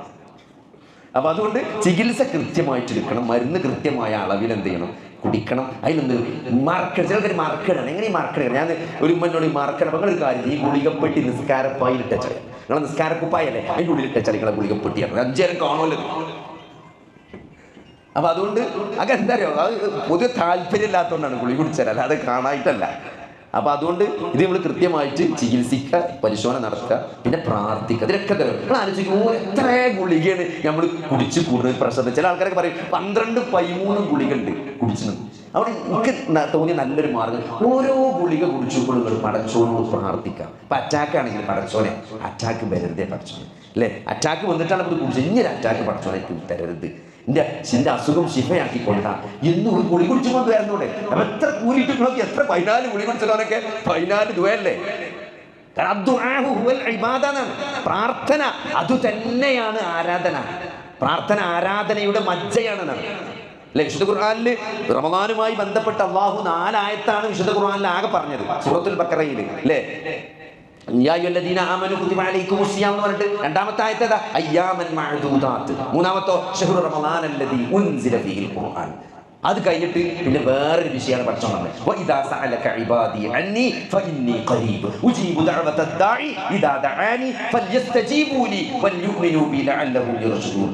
അത് കഴിഞ്ഞിട്ടാണ് 4-ാമത്തെ ആയത്ത് പറഞ്ഞത് ഉഹില്ല ലക്കും ലൈലത സിയാമി റഫസു ഇലാ നിസാഇക്കും കുന്ന ലിബാസുൽ ലക്കും വഅൻതും ലിബാസുൽ ലഹുന്ന. എന്നിട്ട് പഠിച്ചോ എന്താണ്, ആണുങ്ങളും പെണ്ണുങ്ങളും രാത്രി ബന്ധപ്പെട്ടിരുന്നില്ല, പ്രശ്നമല്ല, പടച്ചോനറിയാം നിങ്ങൾക്ക് അങ്ങനെയൊക്കെ പ്രശ്നം ഉണ്ട് എന്നുള്ളത്. ആണുങ്ങൾ രാത്രി ബന്ധപ്പെട്ടോളി, പകലെ പ്രശ്നമുള്ളൂ എന്ന് പറഞ്ഞ് നോമ്പിന്റെ ഹുക്കുമ് പറയണ 4-ാമത്തെ ആയത്തുണ്ട്. അതിന്റെ മുമ്പ് 3 ആയത്ത് പറഞ്ഞ് 4-ാമത്തെ ഹുക്കുമിന്റെ നോമ്പിന്റെ ഹുക്കുമ് പറയുന്നതിന് മുമ്പ് അതിന്റെ അടിയിൽ പഠിച്ചൊരായത്ത് കയറ്റി. അതാണ് വഇദാ സഅലക ഇബാദി അന്നി ഫഇന്നി ഖരീബ്. ചോദിക്കുന്ന എന്നെപ്പറ്റി എൻ്റെ അടിമ ചോദിച്ചാൽ ഞാൻ ഏറ്റവും അടുത്തവനാണ്. വിശുദ്ധ ഖുർആനിൽ കുറേ സ്ഥലത്ത് എന്ത് പറയുന്നുണ്ട്? എൻ്റെ അടിമ ചോദിക്കുന്നു, അവർ നിന്നോട് ചോദിക്കുന്നു പ്രവാചകരെ ഹിലാലിനെ കുറിച്ച്, മാസപ്പിറവിയെ കുറിച്ച് നീ അവർക്ക് പറഞ്ഞു കൊടുക്കൂ. അവർ നിന്നോട് ചോദിക്കുന്നു ഹൈലിനെ കുറിച്ച്, പ്രവാചകരെ താങ്കൾ അവർക്ക് പറഞ്ഞു കൊടുക്കൂ എന്നാണ് വിശുദ്ധ ഖുർആന്റെ ഒരു ശൈലി. നമ്മൾ എന്തെങ്കിലും അള്ളാന്റെ റസൂലിനോട് സഹാബത്ത് എന്തെങ്കിലും പോയി ചോദിച്ചാൽ ആയത്തിറങ്ങും, അവർ നിന്നോട് ചോദിക്കുന്നു പ്രവാചകരെ അവർക്ക് പറഞ്ഞു കൊടുക്കൂ. പക്ഷെ നിങ്ങൾ ഈ ആയത്ത് പരിശോധിച്ചു, നിങ്ങൾ വിശുദ്ധ ഖുർആനിൽ വേറൊരു സ്ഥലത്തുമില്ലാത്ത പ്രത്യേകതയാണ് ഈ ആയത്തിൽ. അവർ നിന്നോട് എന്നെ പറ്റി ചോദിക്കുന്നു പ്രവാചകരെ, താങ്കൾ അവർക്ക് പറഞ്ഞു കൊടുക്കൂന്ന് പഠിച്ചോ പറഞ്ഞില്ല. അവിടെ നബിനെ അടിയിൽ വെച്ചില്ല. അവിടെ ഇടയാളനെ വെക്കാതെ അള്ള നേരിട്ടാണ് പറഞ്ഞിട്ടാണ് ഞാൻ അവർക്ക് ഏറ്റവും അടുത്തവനാണ് എന്ന് പടച്ചോൻ പ്രഖ്യാപിച്ചേക്കാണ്. പ്രവാചകരെ നിങ്ങൾ അവർക്ക് പറഞ്ഞു കൊടുക്കൂ, ഞാൻ ഏറ്റവും അടുത്തവനാണ് നല്ല പറഞ്ഞത്. വഇദാ സഅലക ഇബാദി അന്നി, എൻ്റെ അടിമ എന്നെ പറ്റി ചോദിച്ചാൽ ഫഇന്നി ഖരീബ്, ഞാൻ അവർക്ക് ഏറ്റവും അടുത്തവനാണ്. നോക്കി, കരീബ് എന്ന് പറഞ്ഞ അറബി പദം, ഞാൻ ഏറ്റവും അടുത്തവനാണ്. അവിടെ പടച്ചോന് ഞാൻ ഉത്തരം നൽകുന്നവനാണെന്ന് മുജീബ് നല്ല പറഞ്ഞത്, ഞാൻ പ്രാർത്ഥന കേൾക്കുന്ന സമീർ ആണ് നല്ല പറഞ്ഞത്, അല്ലെ? ഞാൻ പ്രാർത്ഥനക്ക് ഉത്തരം ചെയ്യാൻ കഴിവുള്ള ഖദീറാണ് നല്ല പറഞ്ഞത്, അല്ലെ? നമ്മളൊരാൾ പറയാണ് ജി പേടിച്ചണ്ട, ഞാൻ എൻ്റെ നമ്മൾ ഒരു ഇടങ്ങറിൽ കുടിക്കുമ്പോൾ നമ്മളെ ഒരു സുഹൃത്ത് വിളിച്ചിട്ടുണ്ട്, ജി ഇടങ്ങാറ ജി പേടിച്ചണ്ട, ഞാൻ ഉണ്ട് എൻ്റെ ഒപ്പം എന്ന് പറഞ്ഞാൽ ഓ തടിയോണ്ടും മുതലോണ്ടും എല്ലാം കൊണ്ടും നമ്മളെപ്പുണ്ട്, നമ്മളെ സഹായിക്കുന്ന, അത് വല്ലാത്തൊരു ആശ്വാസമാണ്. അള്ള കൂടെ ഉണ്ട് എന്ന് പറയുമ്പോൾ, അല്ലെ? മൂസാനബി പറഞ്ഞേ, മൂസാനബി എന്താ പറഞ്ഞത്? അള്ളാഹു നമ്മുടെ കൂടെ, എൻ്റെ കൂടെയുണ്ട്, അല്ലെ? ആ കടലിൽ ചെങ്കടലിന് മുമ്പിൽ ഇങ്ങനെ ബ്ലോക്കായി നിൽക്കുന്ന സന്ദർഭത്തിൽ അനുയായികൾ വിളിച്ചു പറയാണ് ഇന്നാല മുദറക്കുൻ ഖാല സഹാബു മൂസ ഇന്നാല മുദറക്കുൻ, മൂസ നമ്മൾ ലോക്കായിട്ടോ, നമ്മൾ പിടിക്കപ്പെട്ടു. കാരണം മുന്നിൽ ചെങ്കടലാണ്, ബാക്കിൽ ഫിറഔൻ സർവ്വ സന്നാഹങ്ങളുമായിട്ട് ഏറ്റവും വലിയ ആർമിയായിട്ട് ഫിറഔൻ ബാക്കിൽ നിൽക്കുകയാണ്. കുറെ പട്ടിണി പാവങ്ങളായ അടിമകൾ ആണ് ഇവിടെ ലോക്കായി നിൽക്കുകയാണ്. സ്വാഭാവികമായിട്ടുള്ള പ്രതികരണം എന്താണ്? ലോക്കായി തന്നെയാണ്. ഖാല സഹാബു മൂസ ഇന്നാല മുദറക്കുൻ കല്ല, മൂസ നബി പറഞ്ഞു കല്ല, അങ്ങനെയല്ല, ഇന്ന മഅയ റബ്ബി, എൻ്റെ കൂടെ എൻ്റെ റബ്ബുണ്ട്, സയഹ്ദീൻ, അവൻ എനിക്ക് വഴി കാണിക്കുന്നതാണ്. അതെന്താണ്? പടച്ചോൻ കൂടെ ഉണ്ട് എന്നുള്ളതാണ്. ഇവിടെ എന്താ? എന്നെ പറ്റി ചോദിച്ചാൽ പറഞ്ഞു പ്രവാചകരെ, പറഞ്ഞു എന്നെ പറ്റി ചോദിച്ചാൽ ഞാൻ അവർക്ക് ഏറ്റവും അടുത്തുള്ളവനാണ്. ഖരീബാണ്. അത് വല്ലാത്തൊരു ആശ്വാസമല്ല, ഒരു പ്രാർത്ഥനയാണ് അവിടെ ആ പടച്ചോൻ പഠിപ്പിക്കണം. അള്ളാഹിനോട് മാത്രമേ പ്രാർത്ഥിക്കണം. ഇതൊക്കെ കൂലിയുള്ളതാണ്. ഒരു ഗുളിക കുടിച്ചുമ്പോൾ എൻ്റെ അസുഖം മാറ്റി തരണേ റബ്ബേ, ഈ അസുഖത്തിന്റെ കോംപ്ലിക്കേഷൻ ഒന്നും എനിക്ക് വരട്ടെ. പ്രമേയല്ല, എത്രയോ ആളുകൾ പ്രമേയം കൊണ്ട് കണ്ണു കാണാത്തവര്, കിഡ്നി പോയവര്, എന്തെല്ലാം പ്രശ്നങ്ങൾ, മുറിയായിട്ട് ഉണങ്ങാത്തവര്, കാല് മുറിച്ചവര്, വിരല് മുറിച്ചവര്, പടച്ചോനെ ഇതിനൊക്കെ എന്നെ കാക്കണേ. എന്നാ ഗുളിക കുടിച്ചു പോകുന്ന ദ്വേരണങ്ങൾ ആലോചിച്ചു നോക്കി. എത്ര ദിവസം നമ്മൾ ഗുളിക കുടിച്ചു, എത്ര ഗുളിക കുടിച്ചു.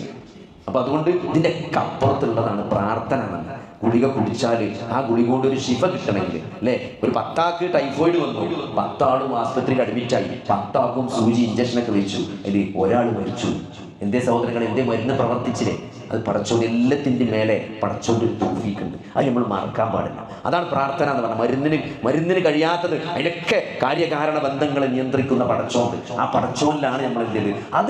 അതാണ് വിശ്വാസത്തിന്റെ പ്രത്യേകത അല്ലേ. ഒരു യുദ്ധം കഴിഞ്ഞ് നിൽക്കുകയാണ്, 2 ഭാഗത്തും ശക്തമായ പരിക്കുകളുണ്ട് അല്ലേ, വേദനിക്കുന്നുണ്ട്, മുറിവുണ്ട്. അന്നത്തെ കാലത്ത് മുറിവ് വന്നാൽ അത് ഉണങ്ങണമെങ്കിൽ എത്ര സമയം എടുക്കും അല്ലേ. ഓപ്പറേഷൻ എല്ലാം തുന്നാൻ പറ്റൂല, അങ്ങനെ മരുന്ന് വെച്ച് ഉണക്കുകയാണ് വലിയ വലിയ മുറിവുകളൊക്കെ. അപ്പൊ അവർക്ക് വേദനിക്കുന്നുണ്ടെങ്കിൽ, നിങ്ങൾക്ക് വേദനിക്കുന്നുണ്ടെങ്കിൽ പ്രവാചകരെ അവർക്കും വേദനിക്കുന്നുണ്ട് അല്ലേ, അവർക്കും വേദനിക്കുന്നുണ്ട്. ഇവിടെ വിശ്വാസിയും അവിശ്വാസിയും തുല്യാണ്. 2 ആൾക്ക് അസുഖം വന്നാൽ 2 ആൾക്കും പ്രയാസം ഉണ്ടാവും. വിശ്വാസിയാണ് വിചാരിച്ചു കണ്ട് അസുഖം ഇല്ലാതെക്കൂല, അസുഖത്തിന് ലക്ഷണങ്ങൾ ഇല്ലാതെക്കൂല, പനിച്ച തലവേദനയും ക്ഷീണവും എന്താണ് നീച്ചിക്കാൻ പറ്റായൊക്കെ ഇവിടെ വിശ്വാസിക്കും ഉണ്ടാവും ദുനിയാവിൽ. പക്ഷെ എന്താണ്, ഒരു മാറ്റമുണ്ട്, ഒരു വ്യത്യാസമുണ്ട്. അവർക്ക് മുറിവേറ്റിട്ടുണ്ടെങ്കിൽ നിങ്ങൾക്ക് മുറിവേറ്റിട്ടുണ്ടെങ്കിൽ അവർക്കും മുറിവേറ്റിട്ടുണ്ട്. നിങ്ങൾക്ക് വേദനിക്കുന്നുണ്ടെങ്കിൽ അവർക്കും വേദനിക്കുന്നുണ്ട്. പക്ഷേ ഒരു വ്യത്യാസമുണ്ട്. എന്താ അറിയോ, നിങ്ങൾ അള്ളാഹുവിൽ നിന്നുണ്ട് അവർ പ്രതീക്ഷിക്കാത്ത ഒന്ന് നിങ്ങൾ പ്രതീക്ഷിക്കുന്നുണ്ട്. അതാണ് വ്യത്യാസം.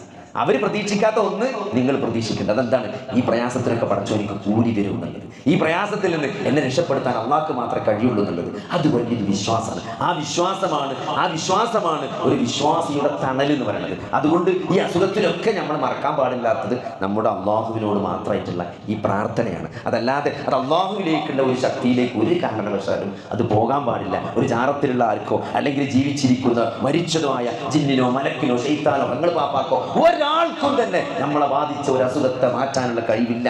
അതാണ് ശിർക്ക് എന്ന് പറഞ്ഞത്. അങ്ങനെ ഒരു കഴിവുണ്ടെന്ന് വിശ്വസിച്ചാൽ അതന്നെയാണ് ശിർക്ക് എന്ന് പറഞ്ഞത്. അള്ളാഹുവിൽ പങ്കു ചേർക്കാന്നുണ്ട്. അതുകൊണ്ട് വിശ്വാസത്തിൽ കലർപ്പില്ലാതെ വിശ്വാസത്തിൽ തൗഹീദ് കറകടഞ്ഞ തൗഹീദായിട്ട് മരിച്ചത് ചെറിയൊരു ജീവിതമാണ്. ഇതിങ്ങനെ ഇനിയിപ്പോൾ അസുഖമാണെങ്കിലും ഇല്ലെങ്കിലൊക്കെ. ഇപ്പോൾ അസുഖമുള്ള ആൾക്കാർ ചിലപ്പോൾ ഭയങ്കര സങ്കടത്തിലേക്കാണ് അസുഖം ഇല്ലാത്തവരെ കാണുമ്പോൾ അല്ലേ. പണ്ടൊരു ചങ്ങായിൻ്റെ അടുത്തേക്ക് വന്നിട്ട് ഇപ്പോൾ ആൾക്കാർക്കൊരു പരിപാടി ഉണ്ട്, 500 റുപ്യേൻ്റെ ഒരു ചെക്കപ്പ് ഉണ്ട്. ഏത് ലാബുകാർക്കും 500 റുപ്യ എടുത്താൽ നമ്മളെ ഫുള്ള് ചെക്കപ്പ് ചെയ്ത് എന്നിട്ട് ഈ റിപ്പോർട്ടായിട്ട് ഊരവേദനയും മുട്ടുവേദനയൊക്കെ കാണിക്കാൻ വരും. എന്നിട്ട് മരുന്നൊക്കെ എഴുതി കഴിഞ്ഞാൽ ആ കീസിൽ നിന്ന് ഇങ്ങനെ എടുക്കും. ഇത് നോക്കി അപ്പോൾ ലാബുകാരൻ തന്നെ നോക്കിയിട്ടുണ്ടാവും, പിന്നെ മൂപ്പരും കുറേ നോക്കിയിട്ടുണ്ടാവും. എന്നിട്ട് നമ്മളിതൊക്കെ കൂടി നോക്കുമ്പോൾ നമ്മളിങ്ങനെ അങ്ങനെ മറച്ചു വിടല്ലേ ഇങ്ങനെ ഇത് നോക്കണ്ടേ, കായിട്ടാത്ത നോട്ടല്ലേ നോക്കണ്ടേ. അപ്പോൾ അതിൽ നീ കുഴപ്പമൊന്നുമില്ലാതെ നിങ്ങൾ ശരിക്കൊന്ന് നോക്കി, ആ കൊളസ്ട്രോളൊക്കെ തോന്നണല്ലോ. അപ്പൊ ഫുള്ള് നോർമലാ. അപ്പൊ അവസാനം മടക്കിയ മൂപ്പറിനോട് പറയാം ECG ഉണ്ടായില്ലേ, അതിന്റെ അവസാനത്തെ പേജ് ഒരു ECG ഒട്ടിച്ചിട്ടുണ്ടാവും. ഈ ECG നിങ്ങളും നോക്കി. ഞാൻ പറഞ്ഞു ECG നോക്കാൻ അറിയാത്തതുകൊണ്ടാണ് ഞാൻ ഈ എല്ല് ഡോക്ടർ ആയത്, അല്ലെങ്കിൽ വല്ല കാർഡിയോളജി കിട്ടിയത് പണ്ടേ കണ്ടൂടാ. അപ്പോൾ അവസാനം കഴിക്ക് നോക്കി നല്ല വലത് ശരീരത്തിന്റെ ഇടത് ഭാഗത്ത് നല്ലൊരു ഹൃദയം ഉണ്ടെന്ന് അറിയാം. അല്ല അപ്പൊ വേറെ ഒന്നും പോയി നമുക്ക് മനസ്സിലാവില്ല. അപ്പോൾ ഇതാണെന്ത്, ഇത് ആൾക്കാർ നോക്കിച്ചു. ഇത് അറിയാൻ ആൾക്കാർക്ക് താല്പര്യമാണ്. അപ്പോൾ ഫ്രീ ആയിട്ട് ആൾക്കാർ 500 റുപ്യക്ക് എന്ത് ചെയ്യും, നമ്മൾ പരിശോധിച്ചുകൊണ്ട് ഇതൊക്കെ നോക്കിവിടും. അപ്പോൾ ഇത് ചെക്കപ്പൊക്കെ ചെയ്ത് ഇത് കൃത്യമായിട്ട് നമ്മൾ ആൾക്കാർക്ക് താല്പര്യമുള്ള വിഷയമാണ്. അതുകൊണ്ട് അതൊക്കെ ചെയ്യണം നല്ല തന്നെ. അപ്പോൾ അതിൽ നമ്മൾ ഇത് എന്താണ് കൊളസ്ട്രോളും ഷുഗറിനേക്കാളൊക്കെ നമുക്ക് ഇത് ഞാൻ ഈ പോയിന്റ് വരാൻ കാരണം എന്താ വെച്ചാൽ ഒരാൾ വന്നിട്ട് ഒക്കെ നോർമലാണ്. അപ്പോൾ ഞാൻ അന്ന് കൊളസ്ട്രോളും ഷുഗറും നോക്കി കുറച്ച് കൂടുതലായിട്ട് സങ്കടത്തിൽ ഇങ്ങനെ നിൽക്കണം. എന്നോടാണ് ഇപ്പോൾ ഓൻ്റെ ഫുള്ള് നോർമൽ റിപ്പോർട്ട് കാണിച്ചത്, ഒക്കെ നോർമലാണ്. സംഭവമൊക്കെ നോർമലാണ്. ഇനി പോകുമ്പോൾ വല്ല വണ്ടി ഇടിച്ചാൽ മരിച്ചാൽ നോക്കി പറയാം. നോർമലായാലും ഇപ്പോൾ വണ്ടി ഇടിച്ച് മരിച്ചാലോ. ഞാൻ പറഞ്ഞതല്ലോ മരണം. അപ്പം ഇപ്പോൾ കുറേ അസുഖം ഉണ്ട് വിചാരിച്ച് അസുഖമില്ലാത്ത ആൾക്കാരെ കാണുമ്പോൾ മനസ്സിടങ്ങാറാവൊന്നും വേണ്ട. എങ്ങനെ പോയാലും ഇതൊരു 10-70 വയസ്സ് വരെ പോകുള്ളൂ. അതിൻ്റെ അപ്പുറത്തേക്കൊന്നും ഇവിടെ ആരും പോകില്ല. അതുകൊണ്ട് നമ്മൾ അൾട്ടിമേറ്റ്ലി നാളെ മരിച്ചിരുമ്പോൾ എന്താണ് ബാക്കിയാകുക എന്ന് മാത്രമേ ഉള്ളൂ. ഇത് അവസാനിപ്പിക്കണം. ഇത് ഏറ്റവും പ്രധാനതാണ്. നാളെ മരിച്ച് കബർക്കാണ് വെക്കുമ്പോഴേ ആ കബറിൽ 3 കാര്യമാണ് മരിച്ചോലപ്പം ബാക്കിയാകുക. വലതും സ്വാലിഹും, നമുക്ക് വേണ്ടി പ്രാർത്ഥിക്കുന്ന സ്വാലിഹായ ഒരു സന്താനം. അമലുൻ ജാരിയത്തായ സ്വതക്ക, നിലനിൽക്കുന്ന എന്തെങ്കിലും സ്വതക്ക നമ്മൾ അള്ളാൻ്റെ മാർഗത്തിൽ കൊടുത്തെങ്കിൽ അത് കബർക്ക് കിട്ടും. അല്ലേ? പിന്നെ നല്ല ഇൽമ്, ഒരു ഉപകാരപ്രദമായ ഒരു അറിവ് ആർക്കെങ്കിലും പകർന്നു കൊടുക്കണമെങ്കിൽ ആ അറിവ് ഈ ഭൂമിയിൽ നിലനിൽക്കുന്ന കാലത്തോളം, ആ അറിവനുസരിച്ച് അമൽ ചെയ്യപ്പെടുന്ന കാലത്തോളം അതിനും കൂലി കിട്ടും. ഇതല്ലാതെ ഒന്നും ബാക്കിയാവില്ല.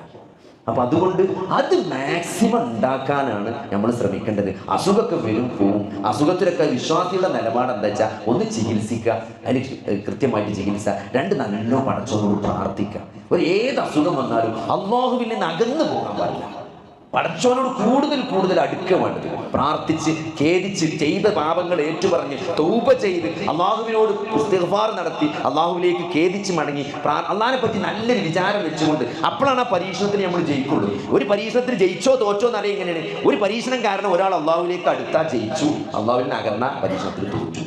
എന്ത് മുസീബത്ത് ഇടങ്ങേറ് അടിക്കടി വന്നാലും സഹോദരങ്ങളെ പടച്ചോനെ കൈവിടരുത്. മരിക്കാൻ ഒരു ചെറുപ്പക്കാരൻ അങ്ങനെ മരിക്കാൻ കിടക്കണം അല്ലെ? വയസ്സായ ആൾ മരിക്കാൻ കിടക്കണ മാതിരിയല്ല ഒരു ചെറുപ്പക്കാരൻ മരിച്ചാൻ കിടക്കുക എന്ന് പറഞ്ഞാല്. അപ്പൊ നബി സന്ദർശിച്ചപ്പം ഇപ്പൊ എങ്ങനെയുണ്ട് അപ്പൊ ആ ചെറുപ്പക്കാരൻ പറഞ്ഞ മറുപടി എന്താണ്?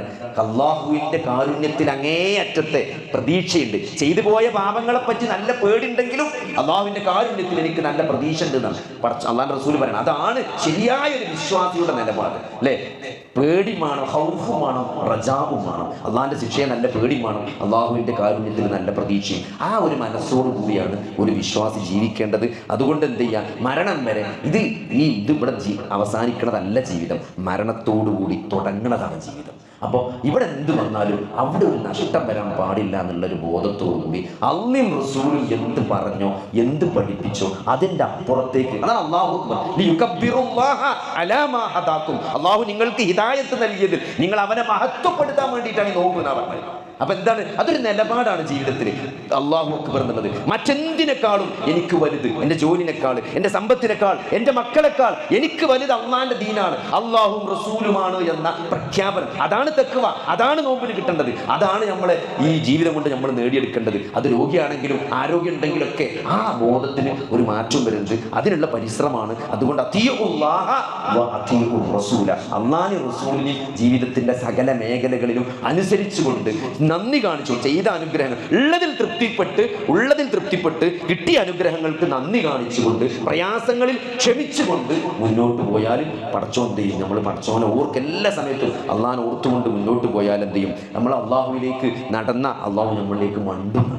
നമ്മൾ അള്ളാഹുവിലേക്ക് ഒരു ചാണ് വെച്ചാൽ അള്ളാഹു നമ്മളിലേക്ക് ഒരു മുഴം വെക്കുന്നതാണ്. അള്ളാഹു കാരുണ്യവാനാണ്. അള്ളാഹു തൻ്റെ അടിമയെ അങ്ങേറ്റം സ്നേഹിക്കുന്നവനാണ്. ചെയ്ത പാപങ്ങൾ ഏറ്റു പറഞ്ഞാൽ അത് മുഴുവൻ പുറത്തു കൊടുക്കാൻ മാത്രം കാരുണ്യവാനും ഗഫൂറുമാണ് പടച്ചോൻ. അതുകൊണ്ട് അതിൻ്റെ അവസരങ്ങളാണ് ഈ റമദാനിലൂടെ കഴിഞ്ഞു പോയിക്കൊണ്ടിരിക്കുന്നത്. പരമാവധി ഉപയോഗപ്പെടുത്തുക. അള്ളാഹു നമ്മളെ സകല നന്മകളിലേക്കും അള്ളാഹു നമുക്ക് വഴി തുറന്നു തരട്ടെ. സകല തിന്മകളിൽ നിന്നും അള്ളാഹു നമ്മളെ കാത്തുരക്ഷിക്കുമാറാകട്ടെ. റബ്ബനാ ആതിനാ ഫിദ്ദുനിയ ഹസനതൻ വഫിൽ ആഖിറതി ഹസനതൻ വഖിനാ അദാബന്നാർ. അല്ലാഹുമ്മ ഗ്ഫിർ ലിൽ മുഅ്മിനീന വൽ മുഅ്മിനാത്ത് വൽ മുസ്ലിമീന വൽ മുസ്ലിമാത്ത്. اللهم أعز الإسلام والمسلمين وأذل الشرك والمشركين. ربنا ظلمنا أنفسنا وإن لم تغفر لنا وترحمنا لنكونن من الخاسرين. ربنا هب لنا من أزواجنا وذرياتنا قرة أعين واجعلنا للمتقين إماما. اللهم أحينا على الكتاب والسنة وأمتنا مع الإيمان والتوبة. توفنا مسلمين وألحقنا بالصالحين.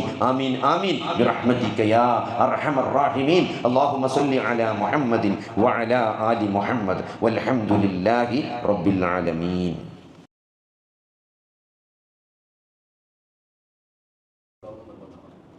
ആരംഭിച്ചേറ്റ് വരുന്ന ഷുഗർ എല്ലാവർക്കും വരണമെന്ന് യാതൊരു നിർബന്ധമില്ലാത്ത വരാത്ത കുറേ ആൾക്കാരെ നമ്മൾ കണ്ടിട്ടുണ്ട്.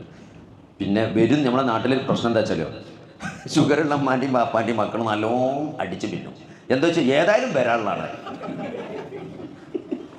ഏതായാലും എൻ്റെ വാപ്പയും ഇനി ഷുഗറുള്ളവരാണ്, അതുകൊണ്ട് എന്തായാലും വരും. അപ്പോൾ ഇനി മൂപ്പര് വരുമ്പോഴത്തിന് എന്താണ് അതിൽ കോട്ട തീർക്കണം. അപ്പോൾ ഒരിക്കലും അങ്ങനെ ചെയ്യരുത്. ഞാൻ കണ്ടിടത്തോളൊക്കെ നല്ല ശ്രദ്ധിച്ച് പോണ എത്രയോ ആൾക്കാർക്ക് ഷുഗറില്ല.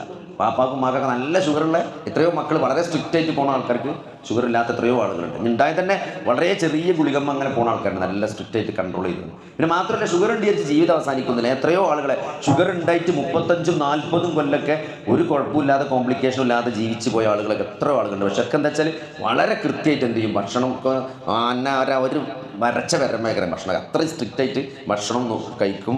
അതേമാതിരി സ്ട്രിക്റ്റായിട്ട് ഷുഗർ നോക്കും, ഗുളിക കൃത്യമായിട്ട് കഴിക്കും, ഇൻസുലിൻ കൃത്യമായിട്ട് കൃത്യമായ ഇടവേളകളിൽ. അന്നൊക്കെ ഈ ചെന്നൈയിലൊക്കെ പണ്ടൊക്കെ മലയാളിമാർ പോയിന് ചെന്നൈയിലൊക്കെ പോയിട്ട് ചെക്കപ്പ് ചെയ്യുന്നത്. ഇപ്പോൾ എല്ലായിടത്തും പ്രമേഹത്തിന് വിദഗ്ധന്മാരായ ഡോക്ടർമാർ ഓരോ മുക്കിലും മൂലയിലുണ്ട്. അപ്പോൾ അതുകൊണ്ട് എന്ത് ചെയ്യുക, നല്ലൊരാളെ കാണിച്ച് കൃത്യമായിട്ട് ചെക്കപ്പ് നല്ല നിയന്ത്രിച്ച് പോയാൽ അതുകൊണ്ടായിട്ട് നിങ്ങൾ മരിച്ചു പോകില്ല. ആ പേടി പേടിച്ചുണ്ടാകും. 35-40 കൊല്ലമൊക്കെ സുഖമായിട്ട് ജീവിക്കാം. മരിച്ചാൽ നിൽക്കില്ല, അതാരായാലും. ഫാസ്റ്റിങ്ങിൽ 126ന്റെ മേലെ പോയാൽ ഷുഗർ രോഗിയാണ് എന്ന് നിങ്ങൾ ബ്രാൻഡ് ചെയ്യപ്പെട്ടു. പിന്നെ നിങ്ങൾ അത് പായസം കുടിച്ചിട്ടാണെന്നൊന്നും പറയണ്ട. ചില ആൾക്കാർ എന്താ പറയുമോ, അത് ഇന്നലെ പായസം കുടിച്ചിരുന്നു, മിഞ്ഞാന്ന് വരിക്കച്ചക്ക നീനു, ഇപ്പം മാങ്ങൻ്റെ കാലല്ലേ, എന്നും ഇങ്ങനെ മകൻ മാങ്ങുണ്ട്, അപ്പോൾ ഞാനങ്ങനെ തിന്നു. എന്ത് തിന്നാലും 126ന്റെ മേലെ ഫാസ്റ്റിങ് ഒരാൾക്ക് പോയിട്ടുണ്ടെങ്കിൽ ഓനാണ് പ്രമേഹ രോഗി എന്നറിയപ്പെടുന്നത്. 110ന്റെ മേലെ പോയാൽ അതിൻ്റെ അർത്ഥം പ്രമേഹം വരാൻ പോവുകയാണ് എന്നാണ്. 110ന്റെ താഴെയാണെങ്കിലാണ് നോർമൽ. ഇപ്പോൾ 100 പറയുന്നത്. ഇപ്പോൾ 100-110 നോർമൽ. 110 പോയി 126ന്റെ താഴെയാണെങ്കിൽ പ്രമേഹം തുടങ്ങിക്കഴിഞ്ഞു. 126ന്റെ മേലെ പോയാൽ പ്രമേഹ രോഗി. അത് ഫാസ്റ്റിങ്ങിൻ്റെ കാര്യം. അതിപ്പോൾ എന്താ അറിയോ, ചില ആൾക്കാർ സക്കാത്ത് കൊടുക്കുന്നതിനെ പറ്റി ചോദിക്കലുണ്ട്. അത് കൊടുക്കാൻ ഉദ്ദേശമില്ല എന്നാണ് അതിൻ്റെ അർത്ഥം. അതായത് അപ്പോൾ നിങ്ങൾ ഒരാളടുത്ത് പോയി, അവിടുന്ന് ഇൻസുലിൻ വെക്കാൻ പറഞ്ഞു. പിന്നെ നിങ്ങൾ വേറെ അടുത്തേക്ക് പോയത് എന്തിനാ? ഇൻസുലിൻ വെക്കാൻ താല്പര്യമില്ലാത്തതുകൊണ്ട്. അപ്പോൾ നിങ്ങളെ മാർക്കറ്റ് നിങ്ങളെ പിടിച്ചേക്കാനുള്ള മാർഗ്ഗം നിങ്ങൾക്ക് നമുക്ക് ഇൻസുലിൻ ഇല്ലാണ്ട് നോക്കാമെന്ന് പറഞ്ഞാൽ നിങ്ങളെ പർച്ചേസ് കിട്ടുമല്ലോ. മറ്റേ നിങ്ങൾ അടുത്ത് പോകില്ലേ? അത്രോട്ട് ഭയങ്കര. അതായത് ഒരാൾ വെക്കണം എന്ന് പറഞ്ഞാൽ ഏറ്റവും വിദഗ്ധനായ ഒരാളെ എപ്പോഴും നമ്മൾ കാട്ടേണ്ടത്. അയാൾ എന്താണോ പറയണത് അതാണ് എൻ്റെ ശരി. നമ്മളെന്താ പറയുക, നമ്മൾ സംശയിക്കും. നമ്മുടെ ഈ അലോപ്പതിയിലെ മെയിൻ പ്രശ്നം എന്താ വെച്ചാൽ ആരും വിശ്വാസമല്ല. ആശുപത്രി കൊണ്ടുപോയി എന്താ ആൾക്കാർ വിളിച്ചു വെക്കും, അവിടുന്ന് സ്കാൻ ചെയ്യാൻ പറഞ്ഞു 18,000 രൂപേൻ്റെ ടെസ്റ്റാണ് പറഞ്ഞത്. എന്താ അത്? ഞാനിപ്പോൾ ഐസിൻ്റെ പുറത്ത് ഇങ്ങനെ നിൽക്കുകയാണ്. അങ്ങനെ അപ്പുറത്തുള്ള രോഗിക്ക് ഇതേപോലെ 24,000 രൂപേൻ്റെ ചെക്കപ്പ് ചെയ്ത് കൊടുത്തിട്ട് ഇവിടെ വെറും അറവാണ്. ആൾക്കാരിങ്ങനെ നമ്മളങ്ങനെ വിളിച്ചു. നമ്മൾ പിന്നെ എന്താ വെച്ചാൽ ഇങ്ങനത്തെ ചോദിക്കാൻ പറ്റിയ ആളായതുകൊണ്ട്. അപ്പോൾ പൊതുവേ ഞാൻ മനസ്സിലാക്കിയത് വെച്ചാൽ ആൾക്കാർക്ക് പേടിയാണ്. അറക്കോ എന്നുള്ളതാണ്. ഏത് കായുള്ളവർക്കാണ് തോനെ പേടിയെന്ന് വെച്ചോ. കായില്ലാത്തവർ ഇവിടുന്ന് കടം കളി വാങ്ങിയാണ് ടെസ്റ്റ് ചെയ്യുക. ഡോക്ടർ പറഞ്ഞാലേ ഇപ്പോൾ ചെയ്യുക. മറ്റോനങ്ങല്ല, മറ്റൊരു വിളിച്ചു ചോദിക്കും എന്താ 24,000 രൂപയുടെ ടെസ്റ്റൊക്കെ, എന്ത് ടെസ്റ്റാണ്? എന്നിട്ട് ടെസ്റ്റ് നോക്കിയിട്ട് മൂപ്പര പറഞ്ഞൊരു സാറൊന്നുമില്ല. അത് നോക്കിയപ്പോൾ 24,000 രൂപയുടെ ടെസ്റ്റ് നോക്കിയിട്ട് ഒന്നും പറഞ്ഞില്ലെന്ന് കാര്യിച്ച് അതിലൊന്നുമില്ല. പിന്നെ എന്തിനാ ചെയ്ത്? അപ്പോൾ അങ്ങനെ ആൾക്കാരപ്പോൾ വെറുതെ ചെയ്യിച്ചു എന്നുള്ള പൊതുവേ ഉള്ളൊരിതാണ് നമ്മുടെ നാട്ടിൽ. അപ്പോൾ നമ്മളെപ്പോഴും ഒരു ഡോക്ടർ പറഞ്ഞിട്ടുണ്ടെങ്കിൽ നമ്മളെപ്പോഴും വിശ്വാസമുള്ള ആളടുത്തേക്ക് പോകാൻ പാടുള്ളൂ. ഒന്നാമത്തെ. പിന്നെ പോയിക്കാണ്ട് അങ്ങനെ പറഞ്ഞു വേറെ ആളോട് ചോദിക്കാൻ നിൽക്കണ്ടല്ലോ. പിന്നെ നമ്മുടെ കുടുംബത്തിൽ വിശ്വസിക്കാൻ പറ്റിയ ഒരാളോട് എപ്പോഴും രണ്ടാമതൊരു അഭിപ്രായം ചോദിക്കുക. നമുക്ക് അറിയണ കുടുംബത്തിൽ ഒരാളുണ്ടാവുമല്ലോ, ഇപ്പോൾ എല്ലായിടത്തുണ്ടോ, ഓരോടൊരു അഭിപ്രായം ചോദിക്കുക. അതല്ലെങ്കിൽ ഓരോട് ചോദിച്ചിട്ട് പോവുക. ആരെ കാട്ടേണ്ടി വെച്ചിട്ട് എന്നിട്ട് ഒരിടത്ത് പോയാൽ അപ്പോൾ അവിടെ കുറച്ചും കൂടി സ്വീകരണം കിട്ടും. അപ്പോൾ അതായത് ചെയ്യാറില്ല. അപ്പോൾ ഒന്ന് നമ്മൾ വിശ്വസിക്കുക എന്നുള്ളതാണ്. അപ്പോൾ ഇതിലിപ്പോൾ ഇതാണ് സംഭവം. ഒരാളിപ്പോൾ ഇൻസുലിൻ വെക്കണം എന്ന് പറഞ്ഞു, അപ്പോൾ മൂപ്പർക്ക് വെക്കാൻ താല്പര്യമില്ല. അപ്പോൾ വേറെ ആളുടെ പോയി. അപ്പോൾ അയാൾക്ക് മനസ്സിലായല്ലോ അതെന്തിനാ. എന്താ വെച്ചാൽ നമ്മുടെ അടുത്തേക്ക് ചില ആൾക്കാർ വരും, വേറെ ആരെയും കാണിച്ചിട്ടില്ല എന്നുള്ള മാതിരി ഇങ്ങനെ വരും. അപ്പോൾ MRIൻ്റെ റിപ്പോർട്ടും ഉണ്ടാവും ഇത് ഏത് ഡോക്ടർ എഴുതി കൊടുത്താന്ന്. അപ്പോൾ അത് നോക്കിയാൽ മതി. അപ്പോൾ നമ്മൾ നിങ്ങൾ മറ്റേ പിന്നെ ബസീറിനെ കാട്ടിയില്ലോ ചോദിച്ചു. അപ്പോൾ ബസീറിനെ കാട്ടിയെന്ന് നമ്മൾ മുണ്ടിയിട്ട് തന്നെ ഉണ്ടാവില്ല. നമ്മൾ കാട്ടാത്ത മാതിരി വന്ന് നിൽക്കുക. കാരണം അത് ബസീറിനെ കാട്ടി ബസീർ എന്താ പറഞ്ഞാൽ നമ്മൾ ചോദിച്ചാൽ ഇയാളെങ്ങനെ ഇപ്പോൾ ബസീറിനെ കാട്ടിയാൽ അത് MRI ഉണ്ടാവും. ബസീറാണ് MRI എഴുതി കൊടുത്തത്. അപ്പോൾ അതേമാതിരി കുറച്ചൊക്കെ തരികയുടെ ഡോക്ടർമാർക്ക് അറിയും. അപ്പോൾ അങ്ങനല്ലേ, ഡോക്ടർമാരും നമ്മളെ മനുഷ്യന്മാർ തന്നെയാണല്ലോ, നമ്മളെ ഈ സമൂഹത്തിൽ ജീവിക്കുന്ന ആൾക്കാരനെ. അപ്പോൾ നിങ്ങളല്ല തരികയുടെ മുമ്പർക്ക് അറിയും. അപ്പോൾ അതുകൊണ്ട് നിങ്ങളിപ്പോൾ എന്താ വെച്ചാൽ നിങ്ങൾ ഇപ്പോൾ ഇൻസുലിൻ വെക്കാൻ മടിച്ചിട്ടാണ് രണ്ടാമത് അടുത്തേക്ക് പോണത്. അപ്പോൾ പിന്നെ അയാൾക്ക് മനസ്സിലായി നിങ്ങൾക്ക് ഇൻസുലിൻ താല്പര്യമില്ലാന്ന്. അതാണല്ലേ അസ്രാൻ കൊടുക്കണമെങ്കിൽ നിൽക്കും. കാരണം പ്രസരം പ്രമേയമാണല്ലോ.